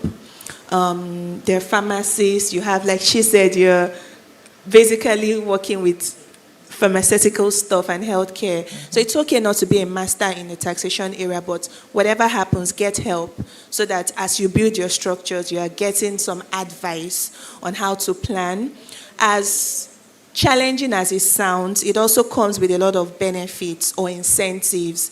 Being aware will also let you know what incentives you can take advantage of as a business, how to position yourself for eligibility, and what kind of documentation you can put in place. So in summary, like I said, have a structure that is agile and proactive from a tax perspective. She just said next year. That's 36 days from now. I hope you know. Bolanle, last word. Okay, Pharma Lifeline. That is lifeline for the pharmaceutical sector. If the pharmaceutical sector has a lifeline, the patient has a lifeline. So basically, for we pharmacists, we also need to learn how to maximize all these data things they are talking about. We also need to learn to take advantage of them, take advantage of the technology. Let us get financial trainings as well, how to manage our cash flow, how we are on top of our games. Yeah. And also supply chain. How do we fit in the supply chain? We are the retailer. How do we fit into our wholesaler? How does the wholesaler fit into the manufacturer? And most importantly, policies. Policies need to help us. As we are saying now, policies need to help us to give us those monies at rates that we can pay back at the end of the day, because at the end of the day, we are a business, but we are a health care provider. We are saving the health of our nation. A healthy nation is a productive nation, and without us, I'm not sure Nigeria will do very well. Thank you. Fantastic. A big round of applause to this panel. We'd love to take a quick picture, and then I'll call up the next sub-panel speakers. Let's just have a quick picture. Is Adnam around? Dr. Chibuza, are you around? They are not in this room currently. Let's have it together.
finance to building resilient health systems through digitalization. In this time, at this point, we'll talk about from policy to implementation in the African context. To join me on the panel here, I would like to have Dr. Tolu Ajomale. Dr. Tolu Ajomale is in the room. Oh, great. It's rehearsing. Yeah, the head special projects, Lagos State Ministry of Health. Please clap for Dr. Ajomale. Am I calling your name correctly? You correct me. Please have a seat. Thank you. I'd also like to invite over here Mr. Wale Adisa, who is the CEO of OmniBees Africa. COO. You're welcome. Thank you very much. Last but not the least is Mr. Adeleke Okembe, who is the head of information technology at Duchess Hospital. Please come over. Okay, great. He's coming. A big round of applause to the three gentlemen. I am infusing the panel with female DNA. Do you have a microphone, each person? Yep. Right. Building resilient health systems through digitalization, from policy to implementation in the African context. My first question goes to you, Dr. Tolu. So over the years, you've had extensive work in strengthening health systems, from what you do especially in Lagos State. What policy shifts do you believe are the most critical to ensure that digital health interventions truly reach the underserved communities in Africa, rather than remaining urban focused? Right, so good afternoon, everyone. Thank you for the wonderful work you're doing. Thank you. I think she deserves a round of applause as well. I'll just start with just riding on what had been said before, and I think the point had been stated over and over again. And that's largely around, I think, something that pharmacist Yakasai had mentioned previously. You know how each time you have a new tenure of office of either a minister or a commissioner, and they always come with their own agenda of what they tend to achieve. Fair enough, half the time you would realize that what they're trying to do is they've identified gaps that they hope to be able to meet in the short term. But like Farmer Yakasai had mentioned, that sometimes because the person has moved on, sometimes projects are not completed, somebody else comes in, they start over. Yeah. Very often when we focus on digital health interventions, like I had mentioned before, the digital component is just a tool. It's really not about the tool itself, but about how we can improve outcomes. And so what we are asking is, what kind of policies can we put in place to make sure that digitization moves from the urban area again to help better outcomes by using digitization or using technology? Yeah. In essence, the problems are many to be able to achieve that, largely because even when you speak about policies, there are issues. First of all, we have a number of policies, and I think, like Farmer Yakasai had mentioned before, we have policies, but the implementation has often been a problem. But beyond the implementation being a problem, there was something he mentioned that I wanted to latch on to get to my point. It was the fact that you usually wouldn't have a framework to implement policies. So if we say that, what kind of policies can we create to make sure that rural areas have more access to health and it goes beyond the urban environment? It's beyond policies. It's not about policies. Okay. Policies are good and policies already exist. It's about how can we implement the policies that currently exist to be able to achieve the things we need to do. But again, the issue still is one word, and it's capacity. Capacity on many levels. Capacity on the part of the policy maker.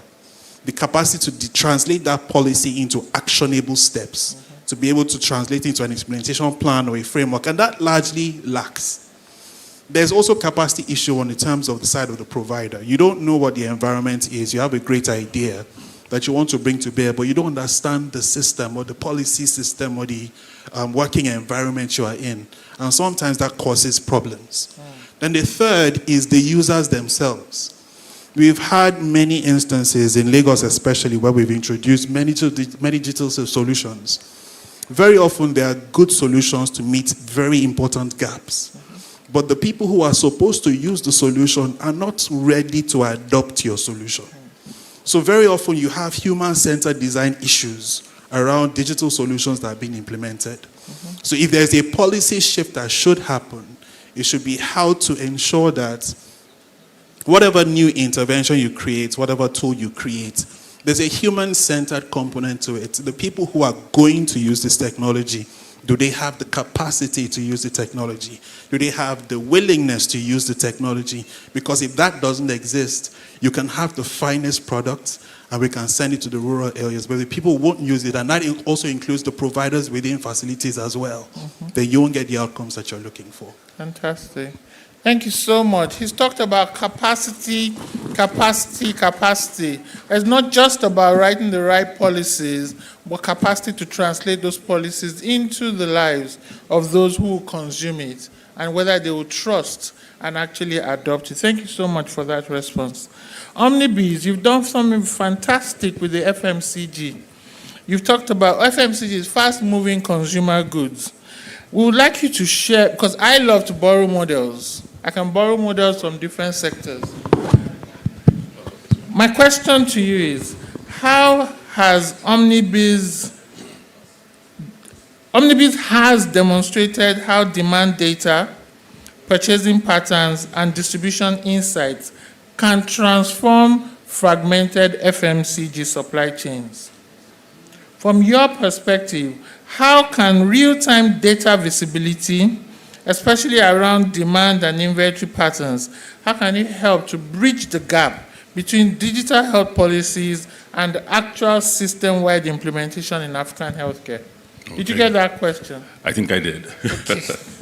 Right. So, I mean, data, but not just data. People talk about data a lot. I think there's a lot of data. What we don't have is data organized in a manner that actionable insights can be extracted.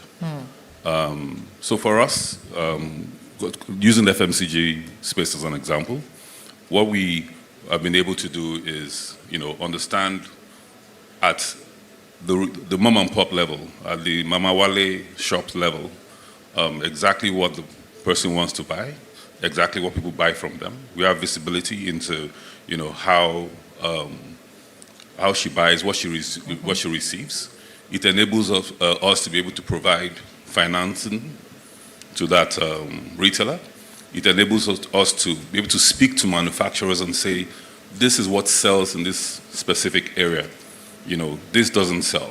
So if I take that and put it on the healthcare space, it's a lot, because the ability at this level to be able to see granularly what drugs are selling in a specific, what medications, are selling in a specific area, how often individuals are buying. It gives visibility to what's happening in that space. I think that doesn't exist. People will tell me it does, but I don't see it at scale. I feel that once we are able to have that in this space, we will be able to unlock a lot of value, in my opinion. Fantastic.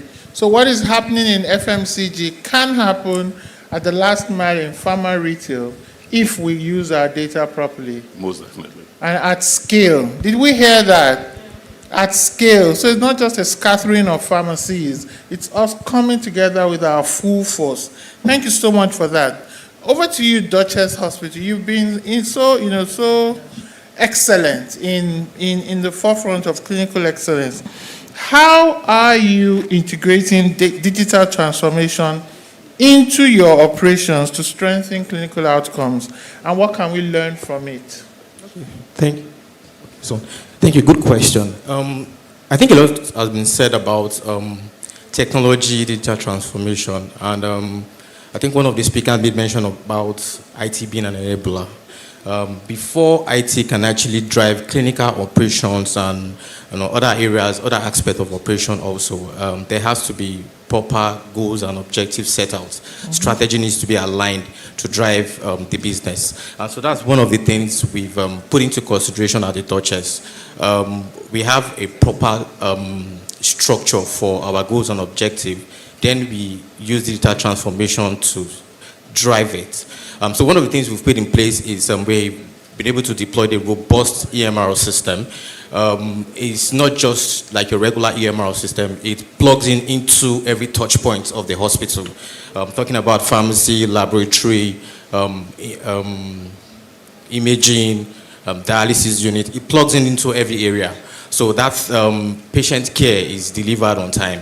Another thing we leverage on is telemedicine applications. So we proactively deal with our patients using the telemedicine consultation tools. That gives the clinician better insight of what the patient is actually going through before they even approach the hospital. Another thing we leverage on is data analytics and AI-driven support. Like they say, data is everything. So you can have a lot of data, and if you don't know how to maximize that data, it's most likely useless, to you. So that's one of the things. We use data to do a lot of projection, clinical projections and non-clinical projection also. Lastly, for us, resilience means security. And all our, application and infrastructure is built around a robust cybersecurity posture. And also, we have a solid DRP, disaster recovery plan. And also, we have enough cloud infrastructure to support the business. So lastly, it will be training. Because we realize that for people to plug into, that operational efficiency, you have to keep, training them, technology, you have to keep building them over time. So we invest a lot on training our people. In summary, for us, digital transformation means three things: people, technology, and data. Thank you. Fantastic. People, technology, and data. And I hear him talking about cybersecurity, talking about training. So if you're in this room, you're not a direct healthcare provider, but you're able to partner with healthcare providers to augment us in one way or the other in finance, in system strengthening, with cybersecurity services, with tax services, with several other services, you're able to play in the health field. Last question across the panelists: partnerships. Because we need more partners. What do you think about partners? Government, omnibus, and a hospital. Any thoughts on partnership, and then we'll round up? We're a network of network in Omnibus. We realize that in trying to fix the problem, you have to focus on some things that you need to let the people who are best positioned to fix. We have over 150,000 retailers who engage with us across the country. I've got over close to at least about 100 warehouses. None of those warehouses are ours, they're partners. We've got close to, last I checked, so this particular number might not be correct, like 500, 600 vehicles going out every day doing deliveries. Fantastic. None of them is owned by us. What we've done is we've built a layer, digital infrastructure that connects it all. So partnerships help because it enables you leverage capabilities that you don't have. It enables you, some people have deep subject matter understanding about specific subjects and about specific regions that you would spend a lot of money and you will check back, So it's best to just work with those people. So partnerships is everything. It's not about doing this by yourself. Fantastic. Did you hear that? There are services you can render that you have the expertise. They will check by if they try and copy. So please step forward to help. Dr. Tolu. Okay, I'll speak on it on two levels. First level is I wanted to mention something. Very often we have a lot of people who are in the health tech space who are not healthcare people. And so they try to generate solutions based on their understanding of the problem. And very often they create something that doesn't really fit. No market. But then you also have healthcare people who are not in the healthcare space. So they struggle with how to use technology to be able to get things done. So we need to have a lot more of those partnerships. Yeah. For health tech to work, it has to be driven by healthcare. So we need more people in health to take interest in technology and how technology can help their business. We shouldn't wait for technology people to be telling healthcare people how to use technology to help provide your service. It's the other way around. Number two, and I'll speak on the policy area. Policy doesn't exist in silo. It can't be created by itself. It has to have stakeholders come together to create policies. But beyond policies existing, I think beyond waiting for government, like I mentioned about capacity, there are a lot of things that they don't know that you know, and you need to let them know so that when they begin to create new ideas, because they will create the idea first before they come and meet stakeholders to say we need to create a policy around it. So we need to also drive it. The policies don't have to come from government. They can be driven by you. You can bring your policy idea, your strategy idea that you think can be cross-cutting, and then drive it as a champion within the state. So that way, there's insight that is driven by your perspective as a key stakeholder within the space. And they're not just giving you rules that you think are not working. Government doesn't exist by itself. I am in government, but I'm also in private sector. Not because I work in private sector, but because I'm a person who benefits from both ends. So you cannot exist as government and say you're on your own, or a private provider, you're on your own. It's one system. So if a policy exists and you don't have an input in it, you have to have a say as to how those policies are created. But beyond how they are created, we need to see how they will be implemented. Reason why we have had a lot of sustainability issues is because we haven't created that big dream. We don't have those healthcare leaders who, beyond their position as appointees or whatever sort, they have that voice. They're those thought leaders who are driving the change that we're looking for. They're the ones that will create that long-term system that would ensure that policies that are created over time are not edited or redone, but new ones are being added to them to make sure that we are getting a more robust system. We don't have enough policies around digital health in Nigeria. We don't. We are very far from it. And it's part of the reason why we have a lot of issues. Many gaps exist, so we need a lot of new policies to come to play.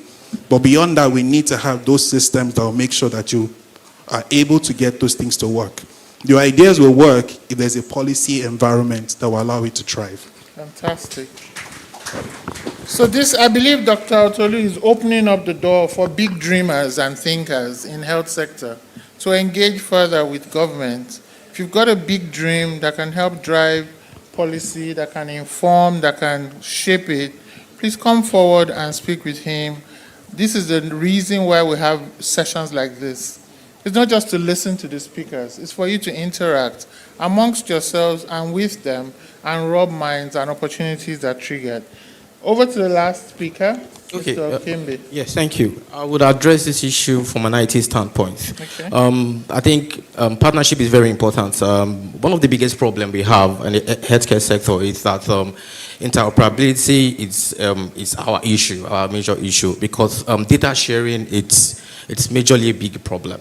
And that's because most of all these hospitals, they work in silos. And some of these hospitals do not have, the resources to invest in infrastructure, IT infrastructure. Likewise, hospitals like that of Duchess will be able to invest. So that ecosystem to build collaboration is not available. And also, we can also leverage on not just healthcare facilities, we can leverage on other sectors, other tech firms, telecoms.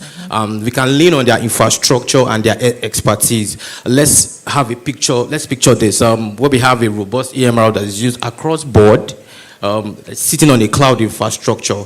That would reduce costs and also help foster a lot of collaboration among other health sectors. So partnership is very important. Partnership is key. We can use the existing capacity of others to serve our sector. Very correct. And do much more. Thank you so much. A big round of applause to our three gentlemen. We have room for just one quick comment or question before we pass the mic over to the MC. We've got one at the back there. Okay. One person. Very quick, please. Yes, good evening, everybody, or rather afternoon, rather. Actually, I have had all across aspects of, the healthcare sector. right from the, the hospitals, people, the distribution where we are.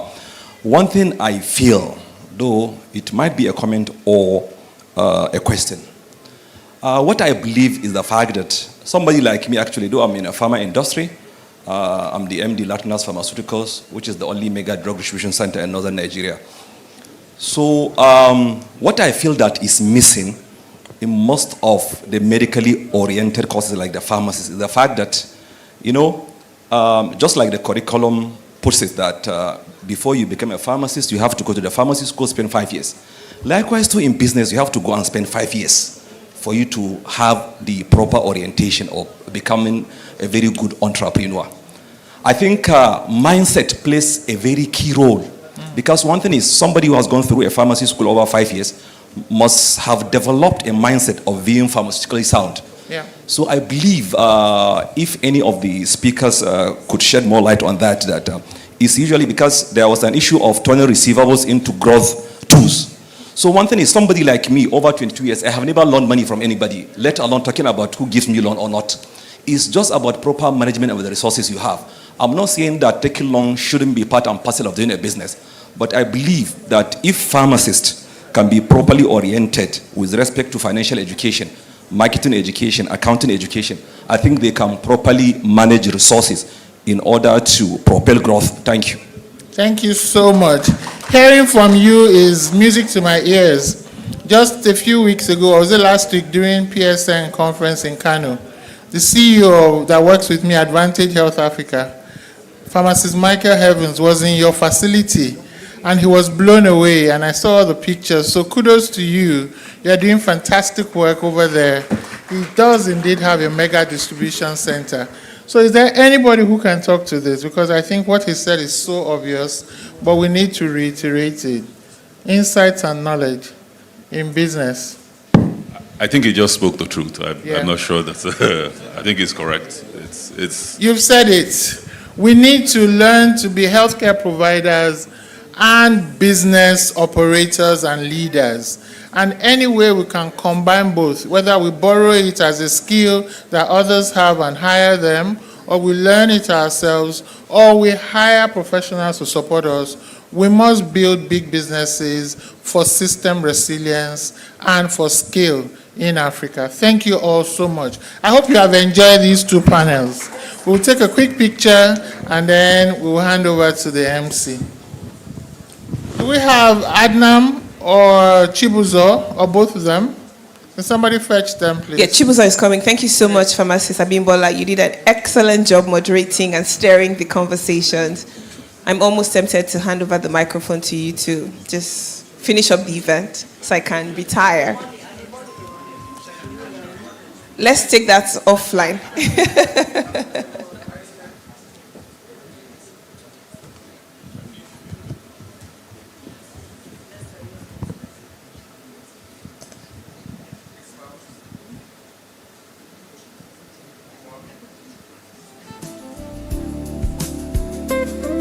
All right, thank you so much. Please give them a round of applause, ladies and gentlemen. Thank you.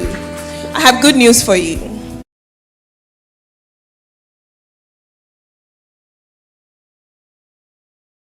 I have two major announcements.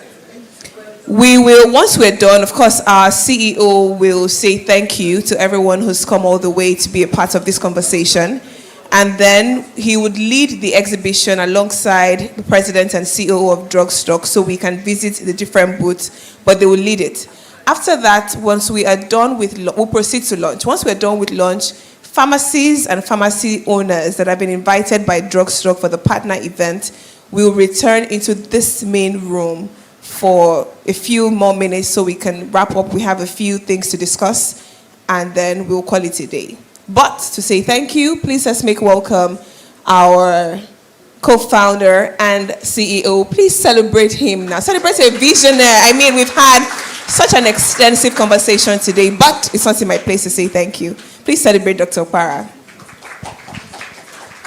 Thank you, everybody. It's been a wonderful few hours. I've had a lot of fun listening to all the conversations. I've had great side conversations too, and for me, it's It's an exciting dream come true to see this event happen. It's going to be an annual event because we think this has just started. The conversations that we're having here have just started. We want to build real business from this. As you can tell, all the players that need to make the ecosystem more fruitful are in the room, and they are interacting on our platform. And as you connect, we'll build this further. Thank you very much. And I look forward to showing you the different booths and what's happening out there and networking with you during lunch. Thank you.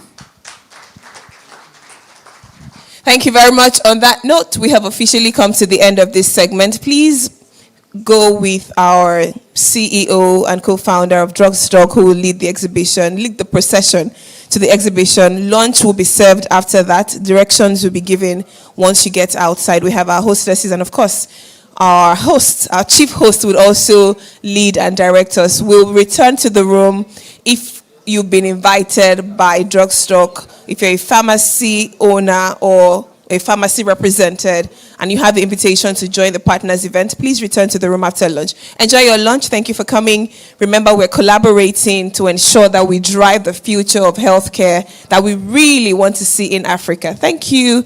DJ, give us something light.